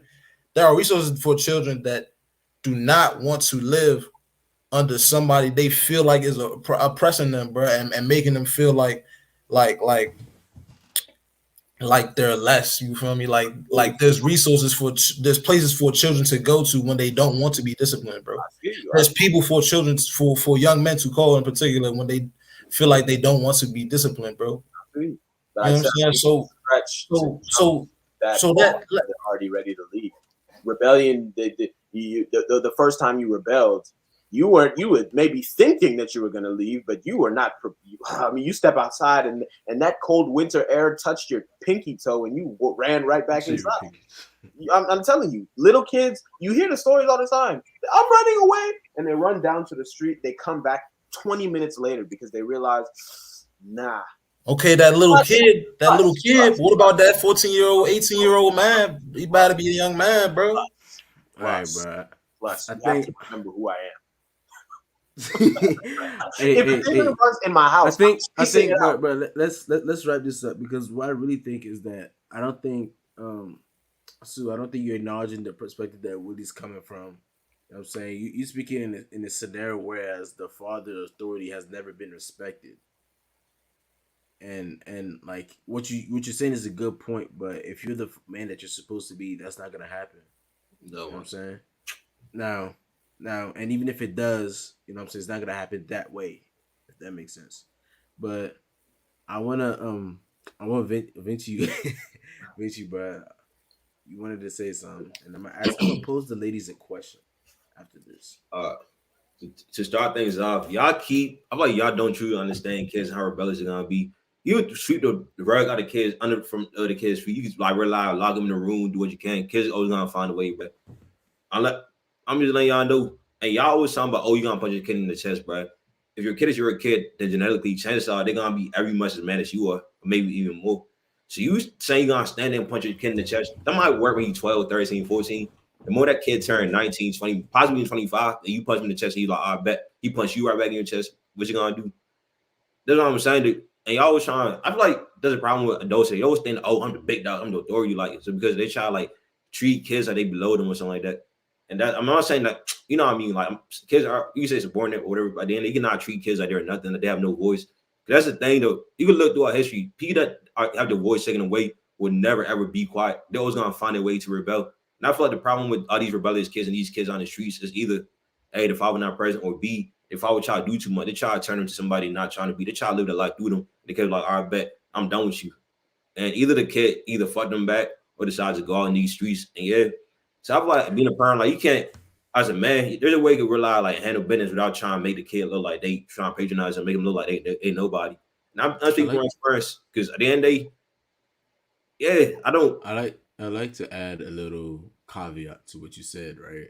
Please, I don't think is that their father is doing too much. I think is that their father want to switch it up, right? So at first they weren't like lenient, and then they weren't too caring. Because this is what I'm saying. I'm speaking anecdotally, right? Like the father like was lenient, stuff just happened, and then whatever happened, and then all of a sudden now you want to be the man that you're supposed to be from the jump. So therefore, hold on, I'm speaking from my perspective, bro. Therefore, the child, what's it called? The child has not learned their place, right? Because I think children, a lot of what we see today is a lot of children don't know their place. a lot of children have an overestimation of themselves or their authority. Explain the reason why is that is because they have never been taught that to begin with. So as a consequence of you trying to enforce that later, since you never taught them their place, now they're gonna talk crazy. Again, I'm speaking from my perspective. I ain't speaking on yours. Let me touch on what Vinci said real quick too. There is a build up to this stuff, bro. Your kid does not wake up and decide I'm about to disrespect my dad, bro. Yeah, probably. It's doing what you did to them, though. You said what? It was what you did to them. If you're always trying to be like sure, but that's what I'm saying is that's part of the build up. Everything in their life is part of the buildup. Everything that happens is part of the buildup. Every exchange with them is part of the buildup. Every single thing that they go and see, that they go and do, etc., etc. Have these kids that they're being rebellious, they went and asked first once. Now, as far as the extra stuff, like if they're smoking and drinking and having sex or whatever, okay, cool, that's different. But that's what I'm saying is that the only reason I gave the example I gave about putting my child in their place is if it even gets to that point. Exactly. I can have a conversation with my child. Like, it's not hard. Like I'm saying, like I completely understand what Vicky's saying. Is that a lot of parents, the moment they get just a sniff, a whiff of rebellion, they immediately fight their children. No, you can have a conversation. It's cool. But if what Sue is saying does happen, where he's realized standing up and looking me in my face and he's trying to, you know what I'm saying? Like, this is where you have to start switching things up. And that's all my point is. is that you don't have to shut down their voice. You can hear them out. This thing is called hear me out. I would be a terrible father to do this right now, and then 10, 20 years later, I don't hear my children out. They'll go on YouTube and search up my name, and they'll find me here. And they'll be like, you were hearing us. You want other people to hear you out. What about me? Blah, blah, blah, blah, blah. You know what I'm saying? So that's cool. That's whatever, right? But what I'm saying is there's a point. There's always a buildup. There's always a way that it gets to as far as how I'm treating them and and this is where the relationship stuff comes in. You're speaking to your children. If you never speak to your children, obviously you won't understand where they're coming from. And if you don't understand where they're coming from, obviously you're gonna treat them in some type of way that will make them feel like Vinci's saying, like inhumane or like they don't have a voice or whatever. That's what I'm saying. Is that there's foundation with everything. If it reaches that point, we handle it when it reaches that point. My job as a parent is to make sure that I'm doing my best so that even if he does become rebellious, even if he does decide to rebel, he's not wilding like crazy. If you want to rebel because you disagree with something that I say, cool. But like Dylan was saying, there's a way that I'm teaching you the way things go in this house. There's a way that I'm showing you what things are and how things go. It's not because I'm the leader of the house that I won't hear your voice. Obviously, you're a bad leader if you don't hear anybody else. You're a terrible leader if you don't hear anybody else. Right? All right. So, but, okay. Go ahead. Who's gonna answer? I want to cut you off, but the ladies. I know these men, bro, really interrupted the flow of the conversation. Nah, because I was supposed to been doing this. You can say whatever you want to say after, but I promised them that there was a question I was gonna pose to them. One should be ashamed of yourself. Specifically, one that me, Rome, and I specifically actually. You can't do this to me, bro. Or actually, will probably 100% in agreement with. Rome, Dylan, don't do this to me, bro. I got you after, bro. I got you after. But look, you know what I'm saying? You came in late. That's your punishment. Rome, you know how we talk about. Hold on, Sue. You know how we talk about the neighborhood paying the kids $5. You know what I'm talking about? Okay. Huh? Okay. You know what I'm saying? To bring them fist up. Yeah. Yeah. So, do you want to pose the question? Do you want me to pose the question? Got it, big bro. Dang. All right. Cool. You want me to be the villain? All right. I got you, bro. I got you. Let me have it, bro. All right. Would y'all let y'all children fight it out in the street? This is for the ladies. Absolutely not. Oh, man. That is a big no. Absolutely not. Okay, thank you. What do you mean by fight it out in the street? Like if something happens and hey, all right. So say, you know what I'm saying, bro? Again, bro, if it ain't ringing, it ain't blinging. You feel me? So sorry about that, bro. But say like, you know what I'm saying? Little mini rundown, bro. See, all right, that's cool. And how old is the rundown at this point? Like 10. Okay. 9 or 10. Like say 9 years old. You feel me? And like Billy Joe down the street. Oh my gosh, my son gets smacked by somebody named Billy Joe, bro. But say Billy Joe down the street get to feeling himself and realize somebody's son, bro. You feel me? And my son sit there and it's, and I'm watching. He come to me talking about something. Daddy, Billy Joe hit me.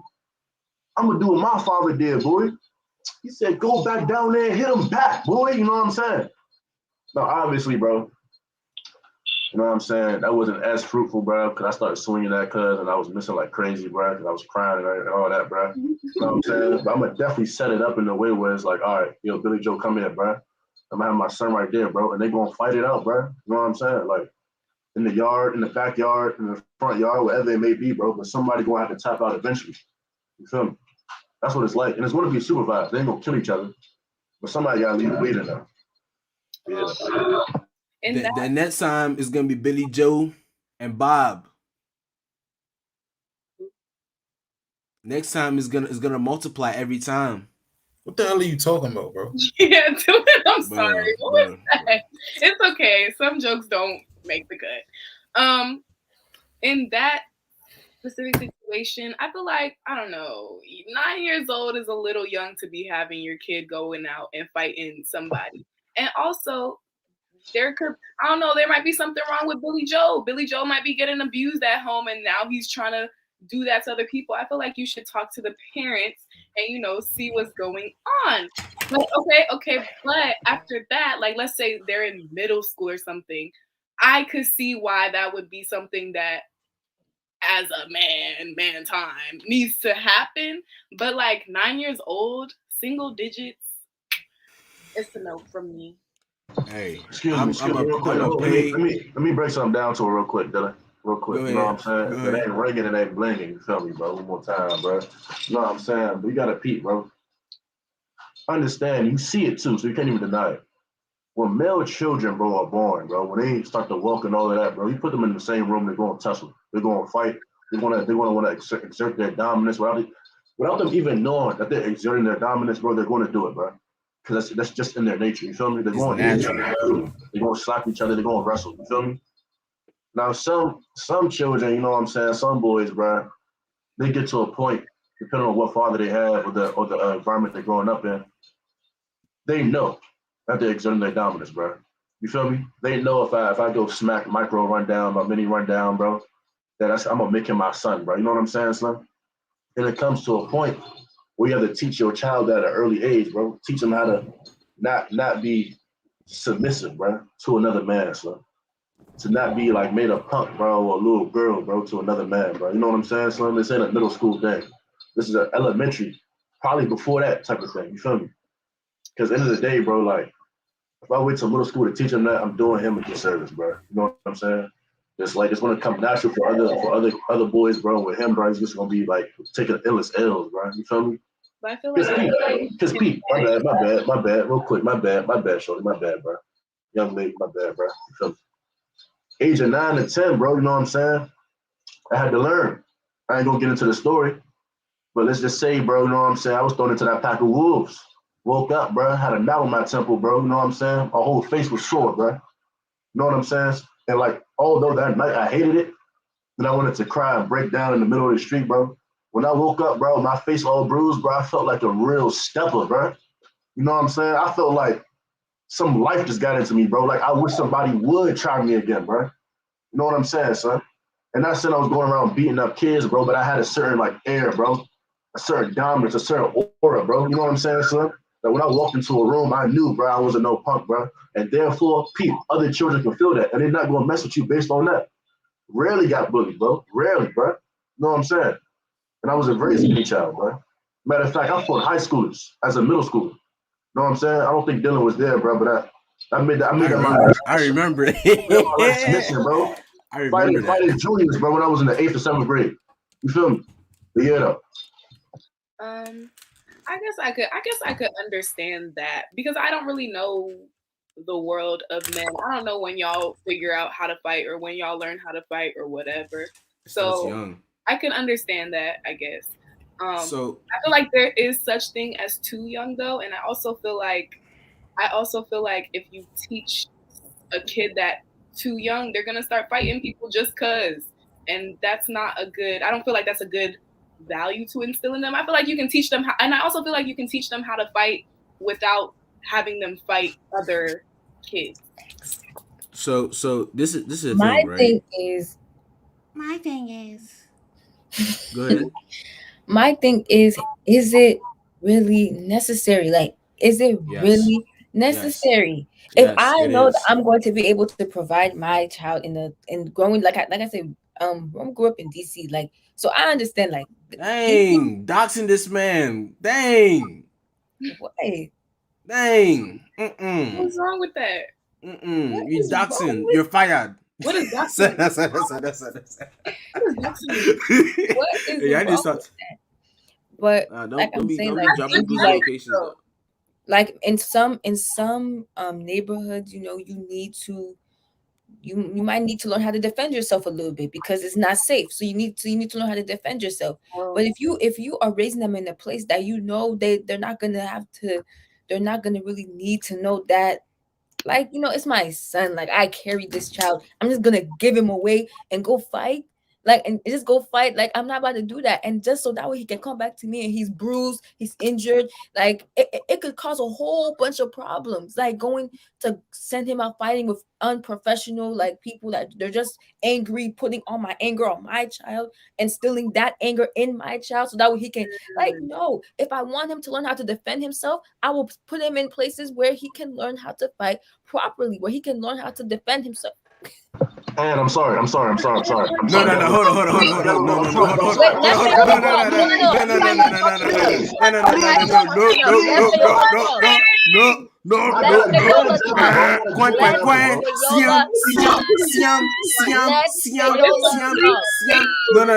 I'm gonna go. Then Fayola, then Rome. No, let Fayola go. No. I was gonna go before you. I give you grace. Hold on. It's so quick.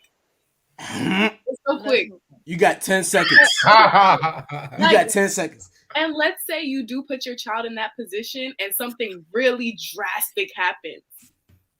I'm not saying your kid is like dying, but like, what if you put them in a situation and something really freaking drastic happens? Your time is up. Cool. Time is up. All right. First of all, that is necessary because the thing is, as Rome said, from being a child, no one had to tell us to scrap. We do it automatically. Me and all my cousins, especially me and Rome, we've been scrapping since we was little kids. No one told us to do that. And second of all, in the want to know who won? Hold on, I did every time. But in a position.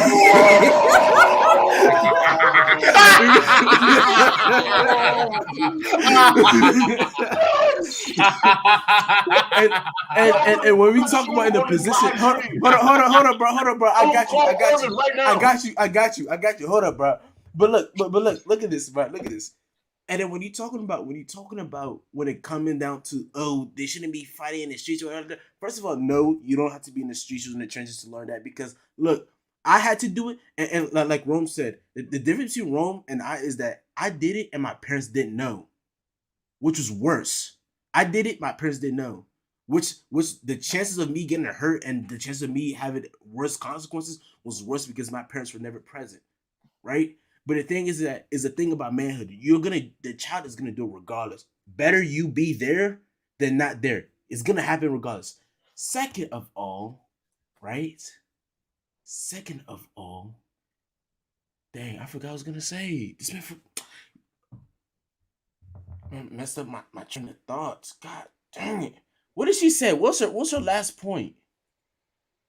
She said, like, you gotta take them to like professionals to go professionally fight or something like that. Yeah, professionals. You are, again, as he said at first, you gotta be. Your father is gonna be watching over. I'm not gonna put my child in that position if I can't stop it. That's foolish. That's dumb. And it is necessary because it's gonna happen regardless. Okay, it really when is. he is fighting within his cousins, his brothers, that I'm not worried about, because that's his brother. Like, I'm not talking about cousins. I'm not talking about the cousins. That's what I'm saying. Why would I let him go fight with strangers? Hey Dylan, hold up. Hey, yo, Irvin. Yeah. All right, bro. Tell him who won every single time we scrapped. I did every single time. I won every single time. Yeah. But yeah, let me make a point real quick though. Dylan was getting what by me? You or Eric, cam up after hours. Irvin, cam up after hours. We gonna do this after hours. We're gonna do that. And I got receipts too. Don't do that. Anyways, let's keep going. Like Dylan likes to say, there's a way to do things, and this way is not a way to do things. Okay, the professionals.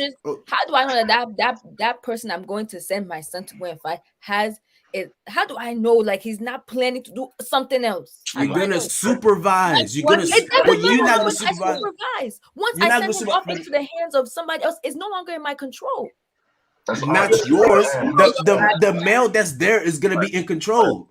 And then on top of that, and the thing is that if you bring to some type of professionals, whatever, there's no real threat. There because he knows he got that safety net. He knows that if he taps out, that's it. And this is the kill, bro. You know what I'm saying? It's like trying to, all right, Pete. Let's say we're lions, right? A real dominant like alpha male lion, bro. You don't take him to like freaking taekwondo class, bro, to learn how to step in the wilderness. You feel me? You take a lion to freaking taekwondo class and teach him how to step in the wilderness, bro. The moment you get back on that savannah, bro, and the lion that really stepping out there, really been getting bloody, bro, and bruised, bro. That taekwondo won't do jack, bro. He doesn't know how to take, bro. He will have a glass chin. He wouldn't know how to take no type of damage, bro. The moment he feel pain, bro, he's gonna tap out, bro. The moment his life is in jeopardy, he might run, son. You feel me? But when you're out there experiencing the whole full effect of it, bro, that's where you get your stripes. That's where you earn your badges. You know what I'm saying, son? And that has nothing to do with being from DC again, bro. You feel me? Cause I'm gonna tell you now, bro. Even okay, Kevin, bro, from Montgomery County, bro, living in the suburbs, bro. Although, you know what I'm saying, bro, he's probably a weakling, bro. His power level's below 1,000, bro. He's still, bro, as a male, bro, as a boy, bro, has a certain air on him, bro, that he wants to present, bro. Now it may be like really weak, like close to like Yamcha's level, you know what I'm saying, bro? But like, he still has it, bro. You feel me, bro? Every boy needs that, and every boy has that. The same way, okay, you talking about Dane in a little chat, bro. You was geeking over that, bro. You know what I'm saying? Why is it that when there's a man, there's a husband and a wife, and another man, bro, tries to impede, bro, in that relationship, bro, tries to like sow seeds of discord, bro, or tries to do harm to that woman, bro, his rage, bro, is like unmatched, bro. The Bible even talks about this in Proverbs. You know what I'm saying? So if you anger a husband, bro, you know what I'm saying, bro, by committing, bro, this adultery with his woman, bro, this man's wrath, bro, will probably, oh my gosh, bro. The man that Peep this, bro. that violence is the answer. No, this is the killer. This is the killer. We're not saying it's the answer, bro, but we're saying, though, bro, we naturally have this instinct, bro, this dominance, bro, this aura, bro, that has to be respected, son, by men and all men, son. And that's why men can't talk crazy to each other, bro, unless they want to scrap, bro. Because first you have to assess, bro, how many badges they got. Assess their power level.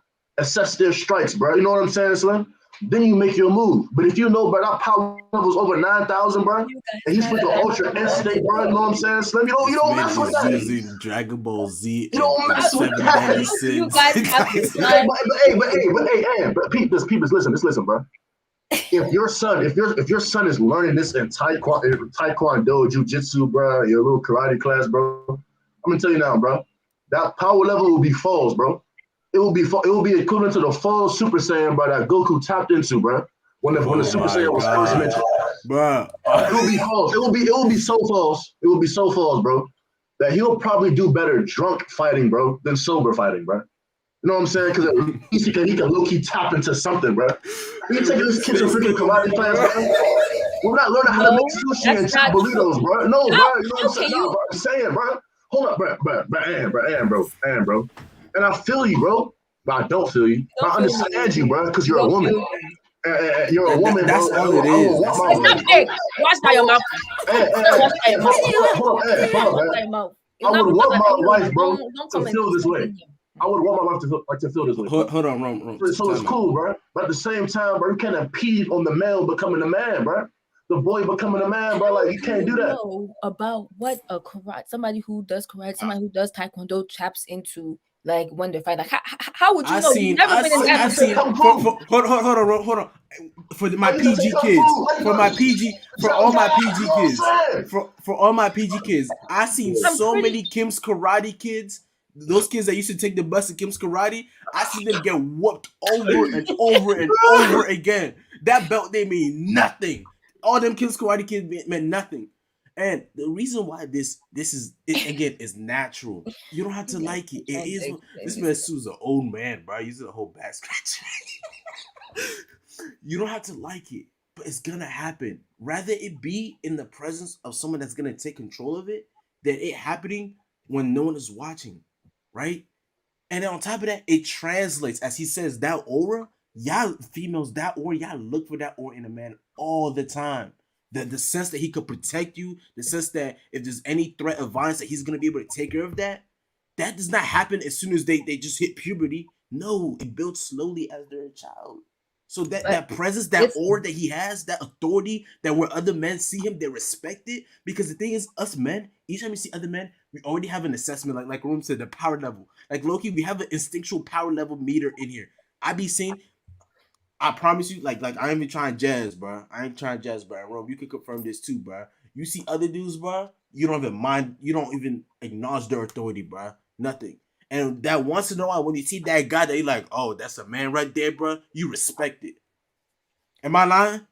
Okay. There's a reason for You're that. right. You're right, bro. I see You're your right. point of view Keep on that this, up, bro. but I'm gonna can stress there that be on this a whole up here, bro. safer? Right. Can there be a safer way where I don't have to be scared that his life is at risk or his health? Can there His be a life is safer way? his health is at risk, but his life is not at risk. Oh, let me say something real quick. Let me say something real quick. Honestly, bro, it's gonna be more. If you decide that you want your kids to fight, eventually they're gonna grow up, go to high school, not know how to defend themselves. They're gonna fight somebody, get beat up, and before you know, it's gonna be more damaging to their persona, getting beat up at the age of 16. And then they want to bring pew-pews. Yeah, exactly. So now over here, they mad, they hurt, they beat up, they embarrassed. And what causes somebody to get beat up? They How mad, they does get one beat get up. beat up? Either let me finish, bro. I'll let you finish. Either they go grab a stick and go back to school and start shooting people, or they're just gonna live the rest of their life as a sucker because they let somebody real life embarrassment. That's why you gotta wait. You guys train them when they're younger, like have kids experience with it, you know what I mean? Get their hands up. So when they grow older, don't get embarrassed and they don't get pushed around. So I'm pretty sure your son not gonna be too happy if he's 25, he getting pushed around and getting like slapped around by everybody. He not gonna be too happy. He not gonna be too happy when he's 25 and no girls respect him. He that cuz he's get beat up on the block. Or they got that video of him in high school circulating on World Star. Okay, but the thing is, like, how do you guys oftenly put yourselves in situations of combat? I just don't understand. There are ways to avoid conflict. Please let me answer this question. Like Please if you let me answer this mind question. your Please. business, if you mind your business and you just go about your day, you don't have to fight. The feminine perspective is eating up the room. Oh my goodness. I love this conversation. I love this so much. Hey, Ro. Wait, let Fayola talk. Let Fayola talk. Please. Yeah, no. I got you, Phil. You next, but Rome, bro. Gentlemen, when y'all gotta answer, bro, y'all gotta answer with understanding, right? Y'all gotta answer, bro, because they don't understand it. You gotta break it down. I understand it very well. Don't be trying to explain it like you explain it to us. All right? So Fayola, go ahead. You said Fayola, go ahead. Yeah. I'll deal with you. Well, let me say something. This is the first time that I'm actually understanding your perspective. I'm not gonna lie. I can actually understand. I'm not gonna lie. I feel like the world of men is very different than the world of women, and it's like they kind of like they feed off this stuff. Like they like to assert their dominance with each other. So it's like it's natural for these situations to come up where they're like having to fight each other. And I do feel like if it's just like them going to like somewhere to learn how to fight, when they actually get into that situation, they'll be scared to fight and they might run away because it wasn't a real life or a real world situation. It was just them learning. You know, I could see y'all's point. Hey, congratulations.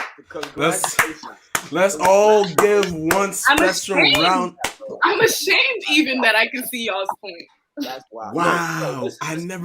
I never thought I would see this day. Let me listen, Bro, really, bro. There's just a understand. This happens everywhere. All you have to do is put your son in a sport and watch the masculinity just fall from heaven and just slap everybody in. I'm telling you, somebody makes a layup and everybody suddenly somebody wants to start scrapping over a layup, over one layup. So you got to teach your son, how do I handle that situation? How do I know when to be cool and respect or to not back down? How do I know? How do I know when? Because I'm telling you, this stuff it happens naturally. It happens. That's what I'm saying. I'm in Moco. I'm not worried about people running here and shooting stuff or whatever. But the amount of times I've scrapped with my brother who's in the other room, bro. Trading blows. I'm telling you. To the point, one day, we even got in trouble for it. They came and they started yelling at us and oh, why are you doing that? It just happens. It happens. You leave them in the room long enough, as soon as they start butting heads, it's only a matter of time. So you have to train your children how to navigate that. You as a parent, you can do whatever you want to do to navigate that any way you want to. But listen, make sure you take it through your husband because he knows. Mm-hmm. He knows. I get. It's like Dylan was saying. I understand why you would not. It wouldn't make sense to you, because for females are not competitive like that. I'm telling you, y'all not competitive like we are. As someone that Not played physically. Yeah, there you go. It's that's it. as Not as physically. someone that played almost every sport in like high school, playing football, what that did to me, No, goodness. bro, the way I don't think you understand the way being at the top boosts your confidence as a man is insane. The way I'll hit a man, bro, and then you be on the line in the ground in pain. The next week, bro, testosterone on 100. You build testosterone just like that. When I went to the basketball games and I see someone dunk on somebody, the way he was walking in that hallway was like a king and was respected by other men for it is something that you would. I don't know if you guys could ever experience. It probably be like the way you probably had the nicest prom dress, whatever. I don't know. However it takes place. But you are at the top of the pinnacle. Nobody could tell you nothing. And they sense that off you. So when you that dog, it is better for everyone else. Now the thing is that you can't be cocky though. That ego, you can't let that ego get your head and you doing fool stuff. So that's why you kind of have the right people around you to guide you to learn how to navigate that. But that is very necessary for men's ego. Hershey Kiss, bro. You feel me? I got a caveat for you though, bro. Go ahead.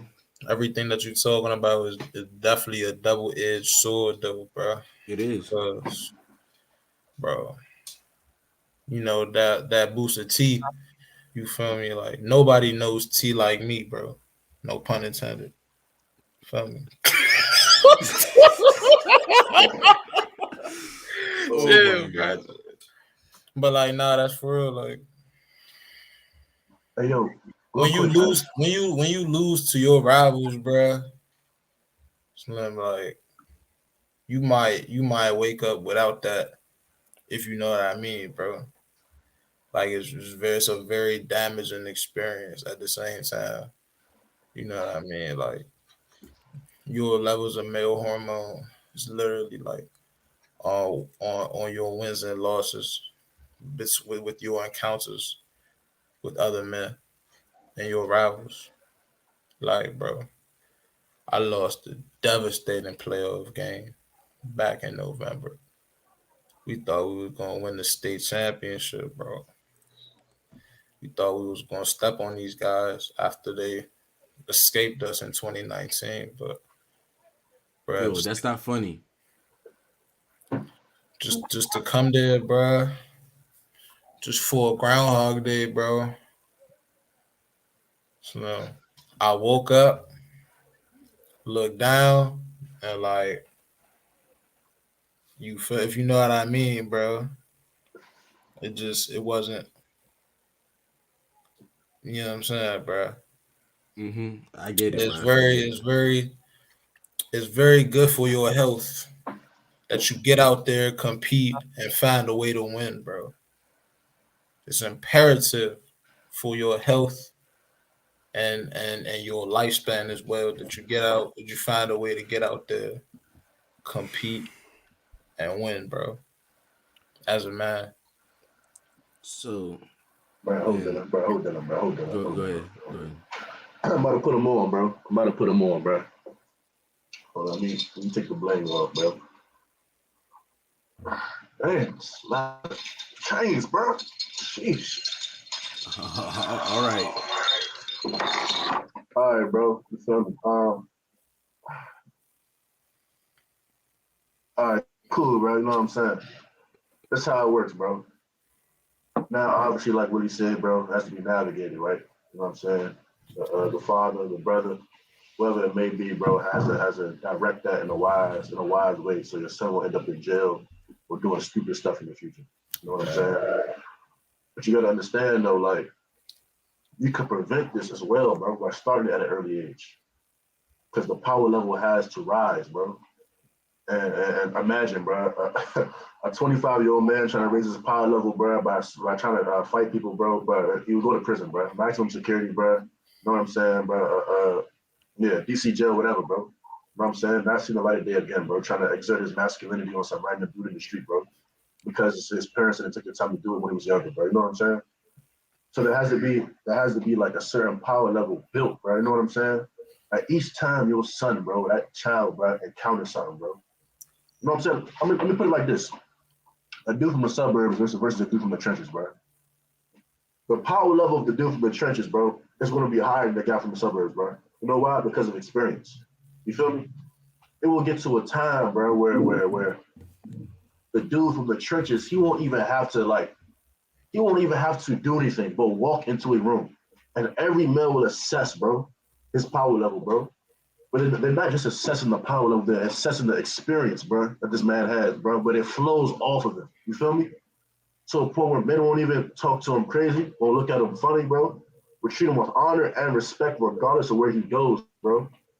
And this will happen at an older age because it took the time when he was younger, bro, to build that power level. You feel me? You know what I'm saying, bro? The same way, bro.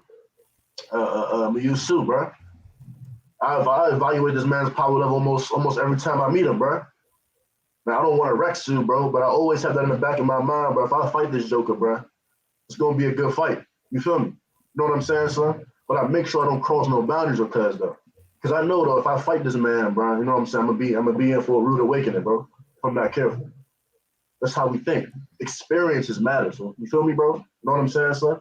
But it has to start at a very, very early age. Because the longer you wait, you're really setting your child up for failure in the future, bro, and to get locked up. You know what I'm saying? So yeah. Ooh, is my audio messed up? Your audio is always messed up. It's probably Rome's Hold echo. on, yeah, it's Yeah. Rome's right. And do you understand like the point we're trying to get to?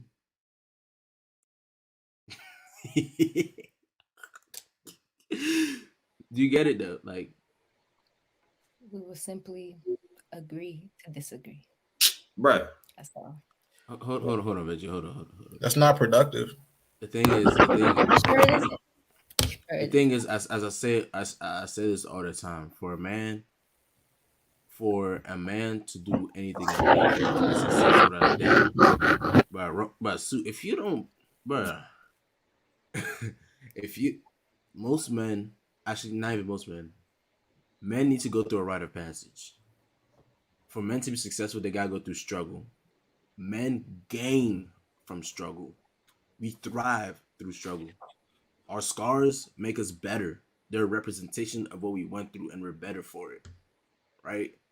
So stuff like that is necessary, even in an adulthood and stuff like that. So the fighting stuff, that's a small example of it. You know what I'm saying? Small example of it. But there's other things also. But the competitiveness, that nature, it needs to be tamed, right? A lot of guys do it through football and everything like that. But the thing is that it's dangerous because if you only put it into sports, what happens when you take sports away? Where do guys put all this testosterone, all this energy into? Right? It's supposed to build and show work ethic, but also to build masculinity as well. So we got a little distracted with this topic, but yeah, one more thing, bro. It's gonna take 1 second, bro. Out of all the men, though, bro, I'm definitely taking all of them down, bro. You know what I'm saying, bro? Power level's too high for Dylan, bro. Power level's way too high for Da Vinci, bro. Well, And Sue might be there, bro. You know what I'm saying, bro? But I'm definitely crushing, bro. You know what I'm saying, bro? Upper body stronger than me. Lower body wise, I'm strong. I'm the same strength as you. I'm throwing you, bro. You better not let me get my hands on you, bro. Don't throw me with your legs, bro. Yes, my legs, bro. And I got better balance than you do, bro. Rome, I guarantee you, I'm quicker than you think I am, bro. Like I'm what? Y'all DC people, y'all people trying to look down on suburban people, bro. Like we're alive, we got time in the suburbs to get active too, bro. Y'all break it down, bro. You would think I was over here in school just cooling, bro. Y'all probably didn't even scrap in the bathroom no more, because y'all know if y'all did, somebody getting shot. But we realized to go to the bathroom and scrap as the youngest, bro. So I'm telling my age ain't nothing sweet, bro. I'm just saying. CB bro any day, bro. Jeremy, what? I'm not supposed to react. Yeah. You're named after an artist, bro. Jerome, your name is Jerome, bro. You sound like a real estate agent, bro. You sound like a real You said what? You said what? You sound like a real estate agent, bro. You like wear suits and ties and buckles. Yo.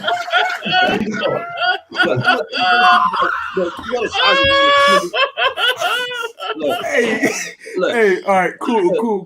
Definitely want to know. What? Definitely want to know.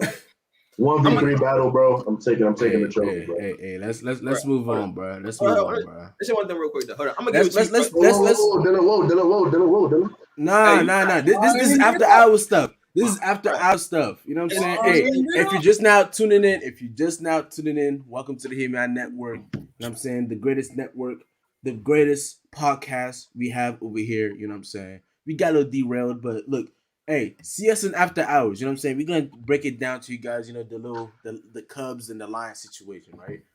But here's the next question: do words parents use affect their children? Do words parents use affect their children?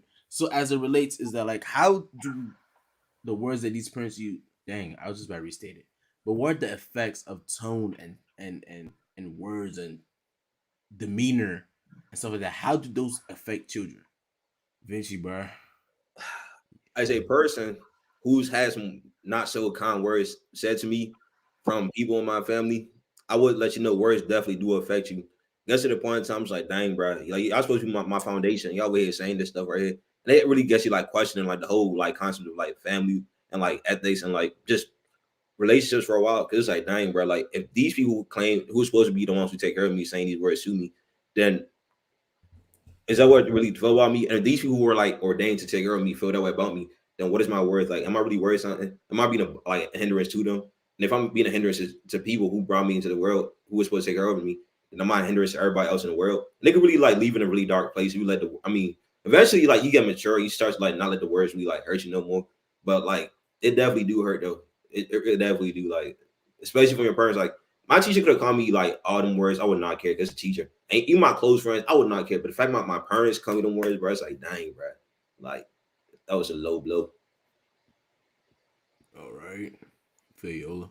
The biggest thing that I've noticed among like children is the way that you speak to them becomes the way that they speak to themselves. So like if you're like pouring insults into your child, they'll start to talk to themselves the same way, and it creates low self-esteem. So the words that you use do affect your children, and you should make sure that you're using words of love and light and kindness and motivation and encouragement.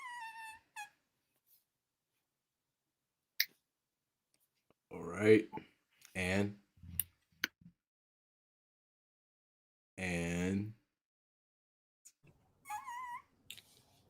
I definitely think it's important that you watch the words you use on your children, because it's the words that you use that build them up.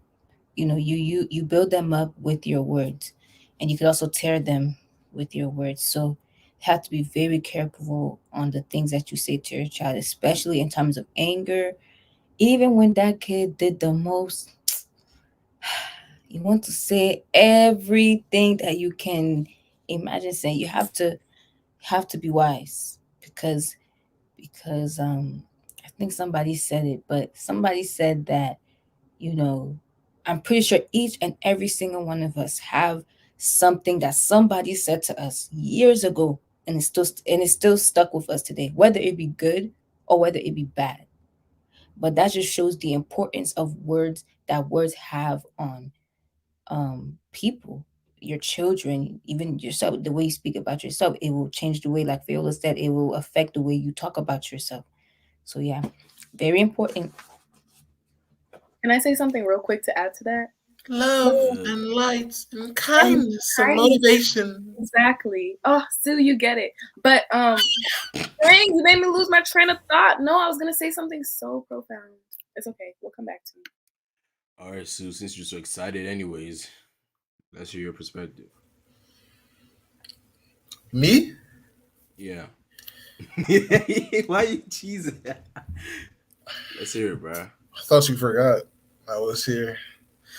Do the words parents use affect their children? Of course. Like, come on, bro. I feel like you insulting my intelligence with these questions, bro. Who writes these Q&As, bro?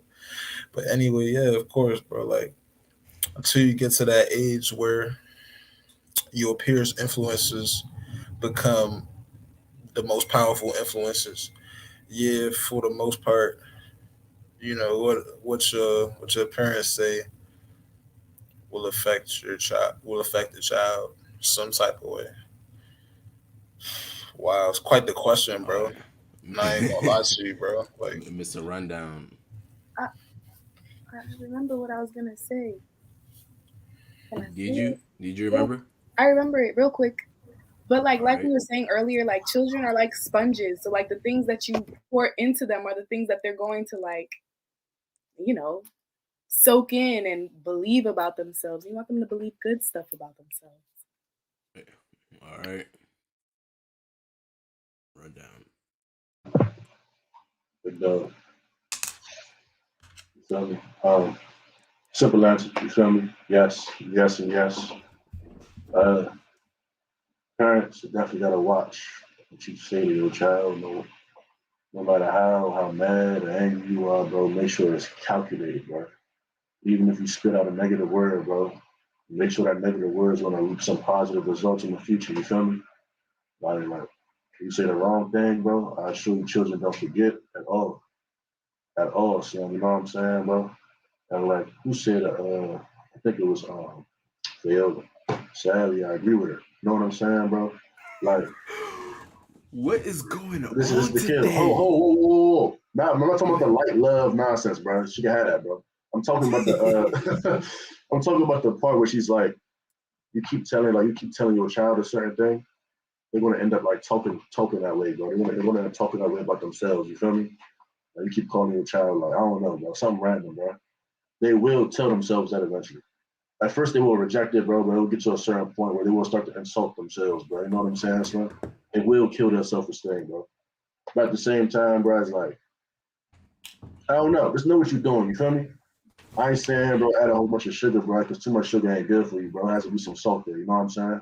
And especially for the boys, bro, more salt than sugar. You know what I'm saying? But like, words do affect your children, and remember it 100%, bro, to the fullest.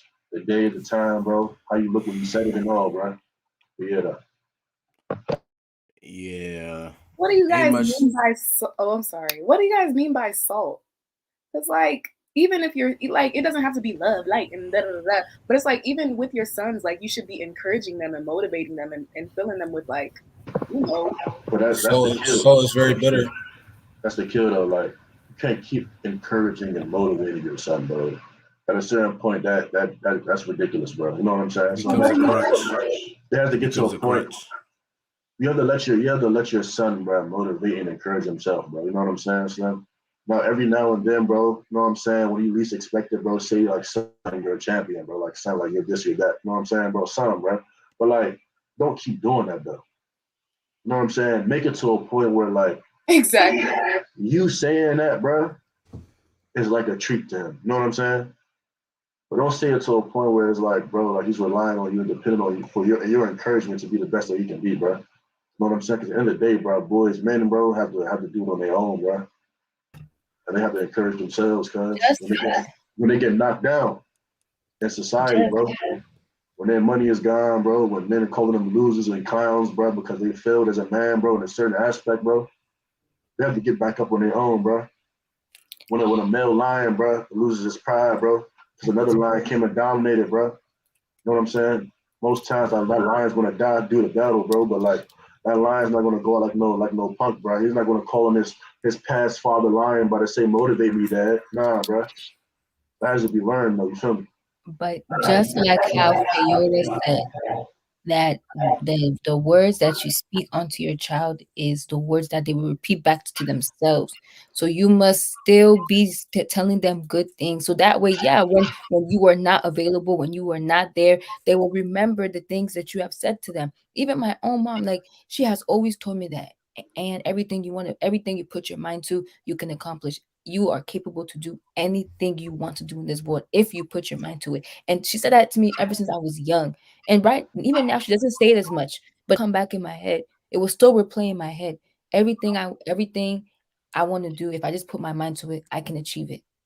You gotta peep hand, bro. All right, Like- with daughters, that's, you know what I'm saying. It's very much different. We gotta keep telling No, y'all. whether Yeah, it is is, a son, it whether it's is. a No, daughter, no, no, no. it's the same Let me break thing. it down. No. Hold up. Let me break it down, bro. Let me break it down. I didn't get to Ladies, answer the women, question. bro. Again, bro, and y'all know this, bro. So don't try to say I'm saying anything out of pocket, bro. Women are more emotional, bro.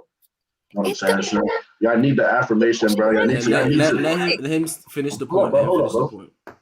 Y'all need, you know what I'm saying, bro? My daughter, bro, needs to know that she's beautiful. My daughter needs to know that she can make it, bro. My daughter needs to know these things. I'm gonna keep saying that to her, bro. So does your But a male child, bro, you have to, like, how Dylan says it, rites of passage, bro. You have to let him fend for himself a lot. I say 20% good, bro, 80% critical, bro. You gotta criticize him 80% of the time, bro. But that 20%, bro, maybe 1 or 2 times out of the year, bro, you say something good to him, bro. 1 or 2 times, bro. And he needs he needs a ride to a football game, bro. Don't give him a ride, bro. Make that boy catch the train, bro. You want your dad to come watch you play football, bro? No. Don't come, bro. No. Until your son is a star, bro. I need you to not have an army of rundowns, because they're not going to be some good rundown kids, because they're going to be run down like bad. Like, that sucks. That's terrible. You should be speaking Did you like not hear to your children. You should be speaking like to them, so that when they are out in the world and other people, like Ann said, and other people are trying to tell them about themselves, you already instilled confidence. That's the thing. That's the thing about. That's where That's the confidence thing comes about from, men. bro. We're not saying Person tries to tell them about themselves, they'll be like, no, I'm this, I'm that, I'm blah, blah, blah. If you leave them to fend for themselves, they're going to be 20 years old or just old as frick, and just like their self-esteem is going to be butchered. 80% criticism? No. 80%? See, Phil, you speaking. like, of You course. speaking. Y'all, Like, you okay, speaking. wait. Y'all gotta take yourselves out of it. Y'all gotta take Let yourselves out of it. me rebuttal. We're not This is putting my ourselves last into one. it. Wait, please. Because I feel like maybe this is where they got us confused. We're not saying that we'll only be speaking good things about a child, that, oh, yes, you're good, that they never make a mistake. They've never made a mistake in their life. Of course, when they do things that they're not good, of course, we're gonna be real with them. We're gonna be honest with them and be like, hey, what you did wasn't right. What this here is not right. But they're not gonna say it in a way that is degrading them. They're not going to say it in a way that makes them feel less of themselves. You have to be careful with your words. And the thing is, like I said, of course, my mom is not constantly every day. My dad is not constantly every day telling me, oh, you are this, you are that. But they said it though once or twice or 3 times, and I'm still remembering it. I'm not saying that it has to be consistent. I'm not saying it has to be like every single day, but you have to say it enough. Don't just say 80% criticism, 20%, 20%, whatever that thing's called. I can't think of it right now. But like, no, you need to understand the words that you speak onto your child is what builds them up. It is what, because this world out here is wicked. Exactly. Wicked people. You will think that you know yourself. You'll go out there, they'll say all these things about you that you know that's not who you are, but you need to have a foundation of who you are, of who your parents said you were, of who you even know you know yourself. You know where you come from. And that way you're firm. You stand firm. That no matter what anybody says about you out there, that you stand firm in what you know about yourself. That's what I'm trying to get you guys to understand. We understand. Hold on, bro. Hold up. Let me answer the question first. Let me answer the question first. Hold up. I was supposed to do a rebuttal to Fayola, bro. I let Ann go, bro. Trying to get you to understand. Hold up, bro. Fayola been real good tonight, bro. Just hold up, bro. Look. Let me answer the question first. As what Fayola said at first, dang, I can't believe we're actually agreeing. Anyways, you reap what you sow. Children are gonna be the biggest examples of that.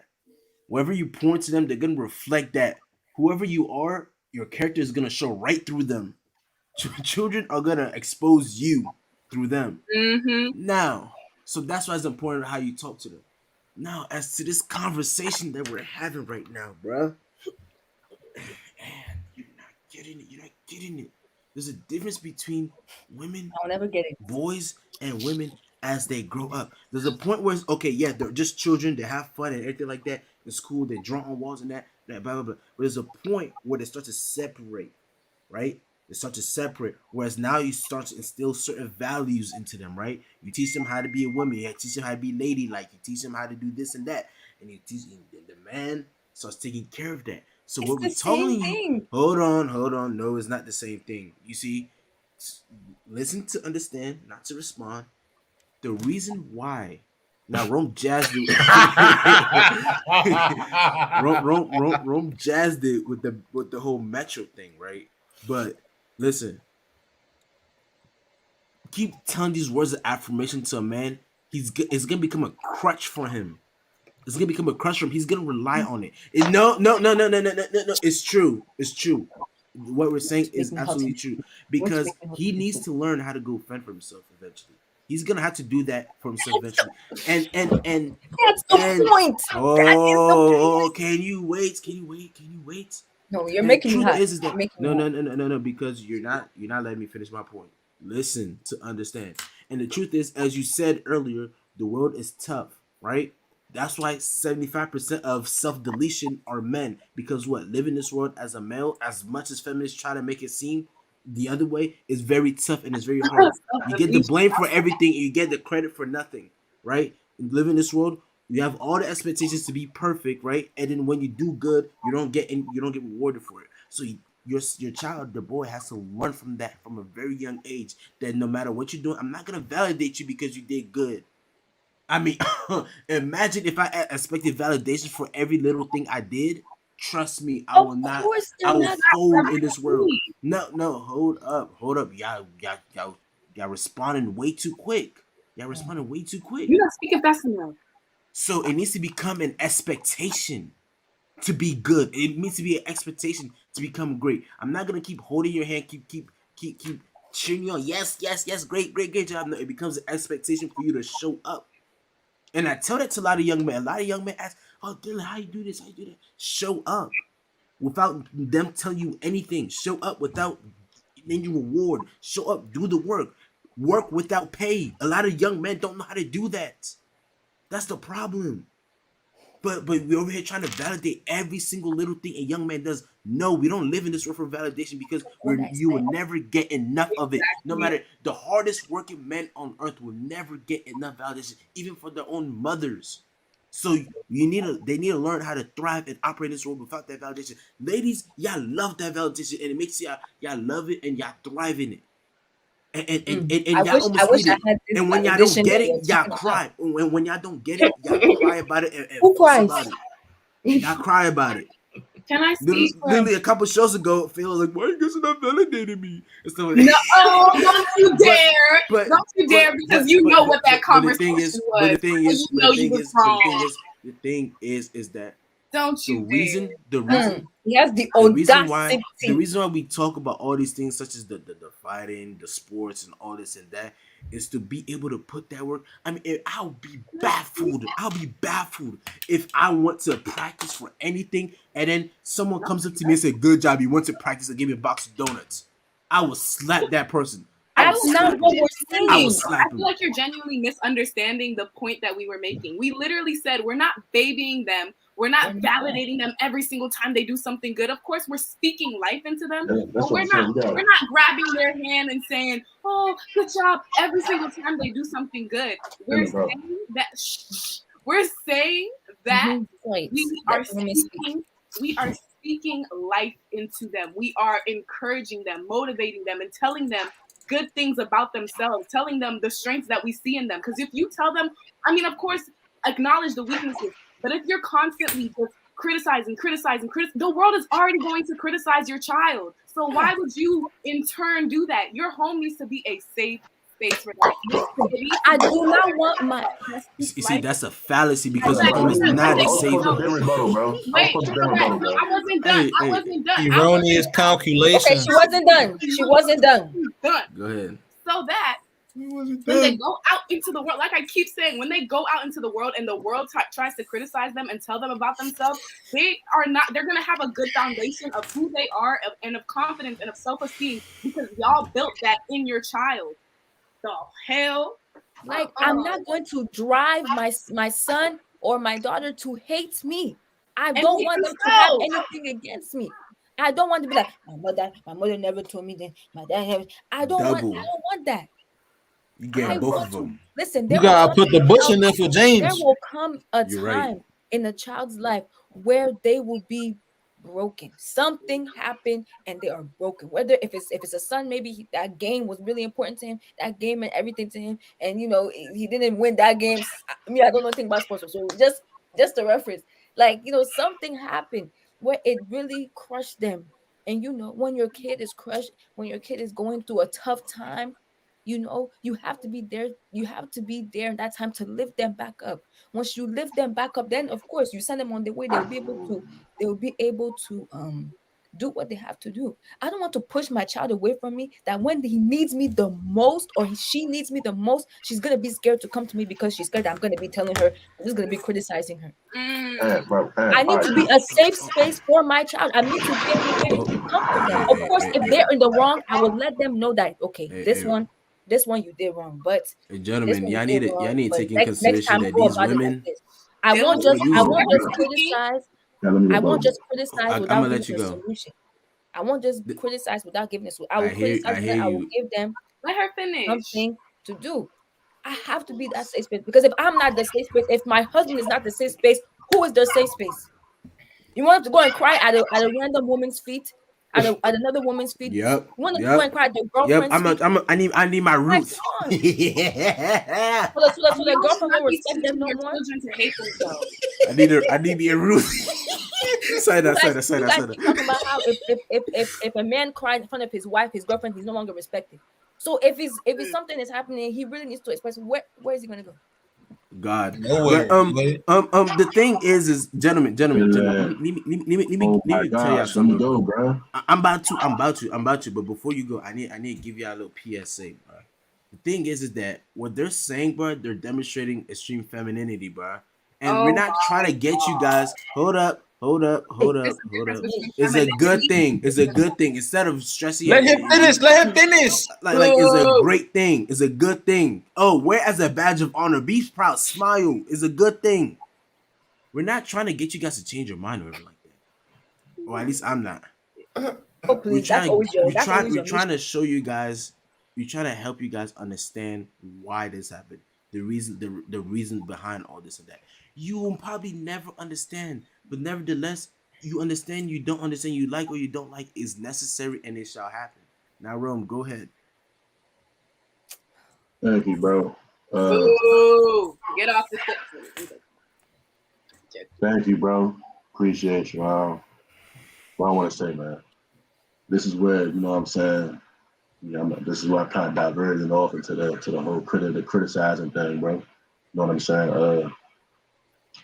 I ain't saying call your son some. Well, I guess sometimes call him too trash. You need to sometimes call him trash, bro. You know what I'm saying, bro?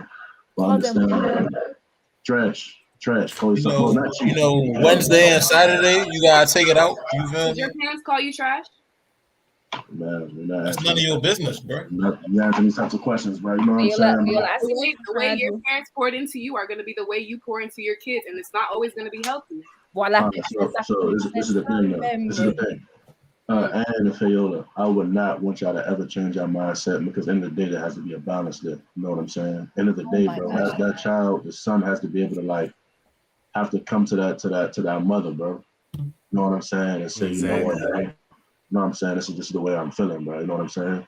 But it's still going to be my job, though, to make my son go through that fire, bro, almost every day. You know what I'm saying? It's going to be my job, bro. When he tells me he won the football game, bro, I'm going to look at him and walk off, bro. It's going to be my job, bro. You know what I'm saying, Slim? When he has a camp to go to, bro. One day I may take him up there, but the next day I'm going to say, find your own way up there, bro. You know what I'm saying, Slim? It's going to be that day, bro. It's going to be that day, bro. Whereas he has a ceremony that he wants me to come to, bro. I'm going to say I'm too busy. The whole time I'm in the house cooling, bro. But it's going to be a time. It's going to be a time. Whoa,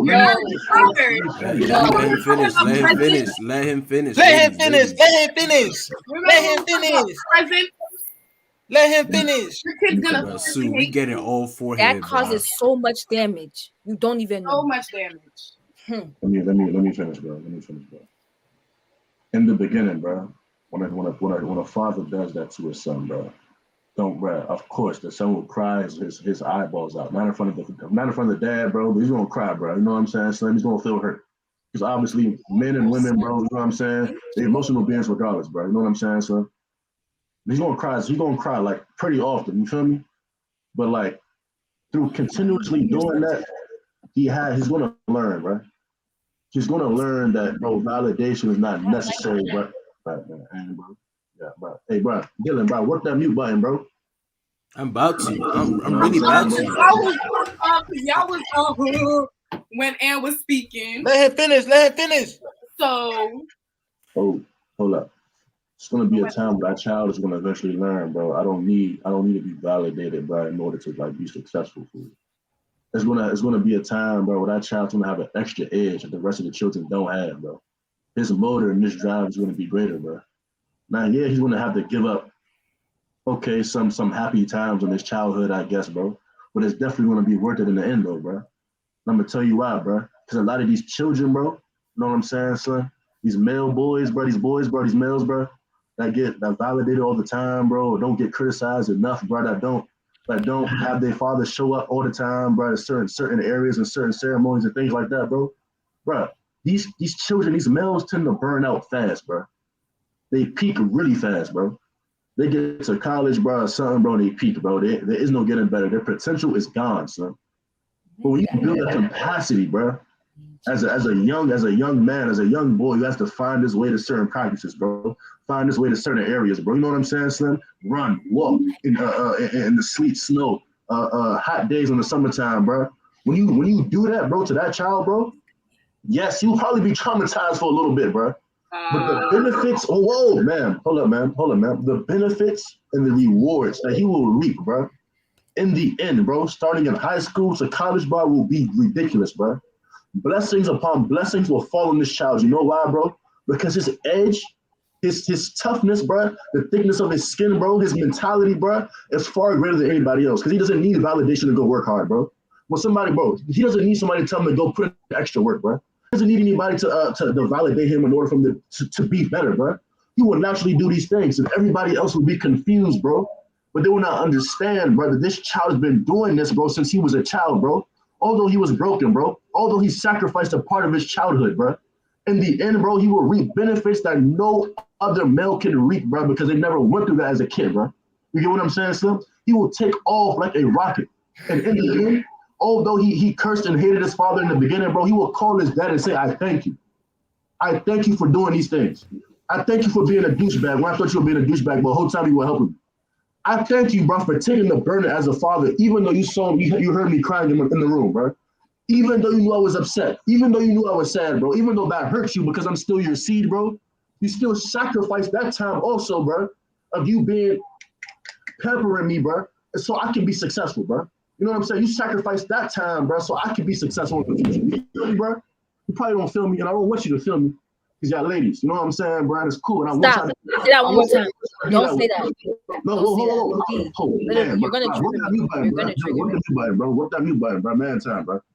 I want y'all to feel this way. You know what I'm saying, bro? Because at the end of the day, bro, this plan will not work, bro, if the mother is not being a mother. Son. The mother still has to be soft, bro. Kind, caring, you know what I'm saying, Slim? She has to be that person that wants to pick their child up regardless, bro. You know what I'm saying, Slim? She has to do that. It balances out. You know what I'm saying, bro? Without that, bro, yeah, you probably gonna traumatize your son into freaking the grave, bro. You know what I'm saying, Slim? But you obviously need a woman, a mother there. That's gonna be a mother, bro. That's gonna be caring and nurturing, bro. But at the end of the day, as a son, bro, he's gonna be with me most of the time. So that nurturing, bro, you're gonna probably do it every once in a while, bro. But he's still gonna have to learn to be iron, bro, to be still, bro, to be the best and the elites. Understand the elite, bro, have to sacrifice something at a younger age to be where they're at in the end. You feel me? That's what it is, though. Man, look on Ed's face. No, because you stop trying to use the fact that we are women to make your point sound any better. Because you're not making any sense. I know you think what you're saying sounds good, but it's not sounding anything. Like literally. I agree with what she's saying. What she not really makes too much sense. Like there. bro. What you're doing, you think is causing that to be successful. No, you are causing that child to despise you. You're going to cause that child not to like you because of things that you have, because of you not showing up to their ceremonies. You don't want to come to show them lesson. If you have the means within yourself to take them to practice and make sure they are practice every day, then you listen. It'll mean more to them that you showed up. It will mean more to them that you were able to take them to every practice. It will be more to them that you did not let them walk in the snow than you letting them walk in the snow and having to fend. No, that stuff is gonna make them despise you. But what will make them uplift you more? If you really want your child to be successful, it's not by throwing them and just letting them fend for themselves. That's not gonna do nothing. I mean, The of course, funny thing is, oh my Bro, chill, fault. Dylan. Chill, Hey, chill, chill, chill, Dylan, chill, hold Dylan. on, Chill, chill. Dylan, I've been but Dylan, quiet. I I've been Dylan, hold on, quiet, relax, big hold on, chill, boy. man. hold on. Let her finish her point. Let her finish her point. All right. they will uplift you more because you were able to show up for them. Because if you don't do that, somebody else, a coach, instructor, somebody else is gonna take that place, and that's who's gonna get all the praise when they become successful and they're at the podium trying to holding their award and they're speaking on who helped them. They're not gonna say you. They're gonna, oh, it's because of my father. No, they're gonna be like, it's because of my coach who made sure I was at every practice. My coach who never gave up on me. My coach who showed up at my graduation. That's who they will be praising, not you. I Also, Hey, you want to Dylan. make sure you have a you good gotta go ahead. relationship with your kid, anyways. The Suri, relationship you have matters. Hey, you Dylan, gotta back, go. back. All right. Mhm. Man, check this out. It appears that we are talking about two different things right here. You feel me? You know, you said the things that we are proposing how to raise young men, that these courses of actions will cause them to despise us. Well, we are talking about the success of the young man. You feel me? And the young man despising us, and the success of him are mutually exclusive outcomes. You feel me? They can both happen. You know what I mean? See, so my understanding is that we have two different goals here. You know what I mean? Like the uplifting, that's good and all. Getting the praise for raising you, that's good and all. Being liked by you, that's all well and dandy, bro. But it's not necessary, bro. And it's not productive for real. Like for that child to, for that young man in particular to actually be developed, actually be strong, bro. It is very, it's imperative that these courses of actions are taken, bro. Sue, do you not find funny No, son. that these stuff, like even though they try to push back on it so much, so many fathers do this behind their backs. like that's the thing about this platform. I'm gonna tell you guys how it is. Ain't no secrets, anything like that, right? Like again, like earlier in the show, I kind of give you a little game, whatever like that. This happens whether you like it or you don't. And if it doesn't happen, the father is irresponsible. Now again, Rome, what they said was exaggerated, but to use his point, I don't exaggerate and Jack, bro. the thing is, hold, the thing is that you kind of proved his point without knowing it. Now, not showing up to not showing up to the ceremony one time is gonna, he's gonna, what's the word? He's gonna appreciate it more the next time you show up.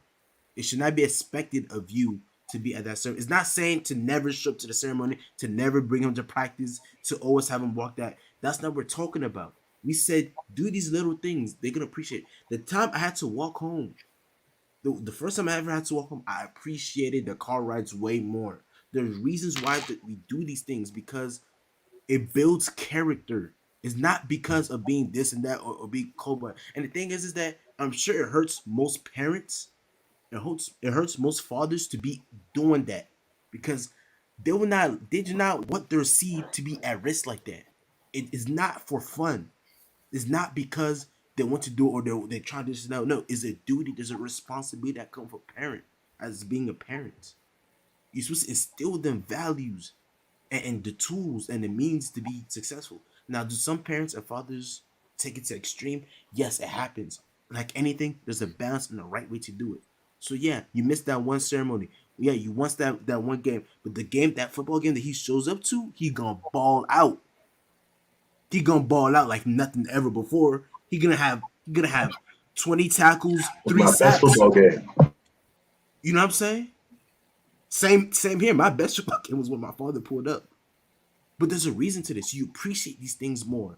It's not being completely neglectful. I don't like when you guys always try and make it one extreme or one other extreme. Just because you didn't show up to one ceremony does not mean he's gonna despise you. Again, you have to be the example.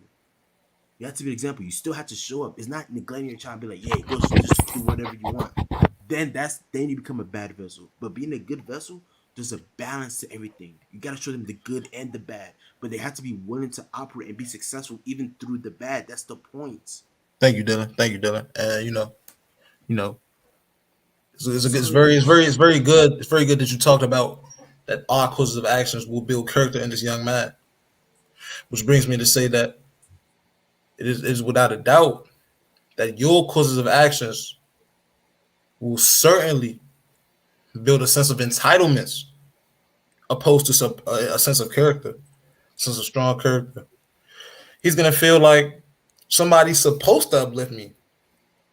Somebody's supposed to love me. Like somebody's supposed to show up to my games. Like nobody owes you a thing, big bro. You feel me? Except for you. You feel me? The ones that brought you here, of course. But you know what I mean? That we want to avoid that sense of entitlement at all costs, because when you get disappointed, bro, that's what a really to put this into tired. perspective, think of your child as a grown man, and then it's gonna start to make a little more sense. Think of your child as a grown man. Would you want to date your child? Almost. That sounds wild. But is he the man that you would want anybody, any woman to date or marry, or whatever like that? That's the reason why we do these things. That's the reason why this is required. Now, Vinci, bro, I know you're the advocate, bro. I know. What's it called? You're the advocate, bro, for the wild parents, bro. But I hope you're understanding that this is not to be extreme. This is not to be completely neglectful. This is not to be completely a stonewall. This is not to be completely a wild man. I hope you understand. You know what I'm saying? There's a balance. You do these things, you're grateful for it. You starve a little, you're gonna appreciate your next meal. You know what I'm saying? It's an extreme example. I'm not saying to starve anybody, but you do the bad, you learn from it. That's why I said men benefit from struggle because they become better for it. Because that there's a reason why. And then when we were talking about crying last time, the reason why we kind of got on that, and the reason why I said it's kind of odd, is because if you have not gone through that fire yet, and then these things are affecting you the way it would affect a much younger man, that's why we see it as odd. Not because there's nothing wrong with it. It's because these things, they build you up. Like, for example, if you lift weights, for those of you guys that lift weights, when you lift weights, you build calluses right here.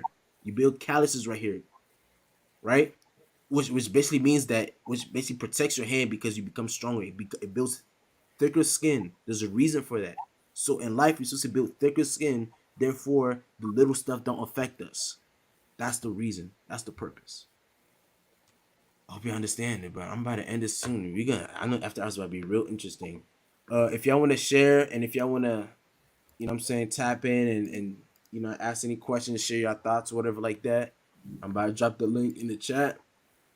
If y'all, so you know what I'm saying, if y'all want to chime in or anything like that, the link is gonna be dropped in the chat. So we about to go to after hours after this. Any final statements before I end this off, and we about to go to after hours?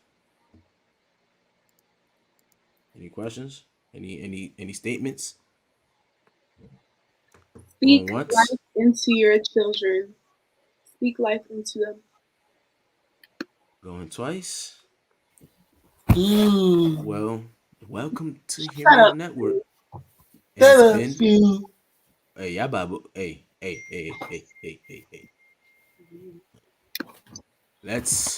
Thank you for tuning in. Thank you for your viewers for watching. Thank you for everything. We appreciate you guys. And this has been a great episode, and we out.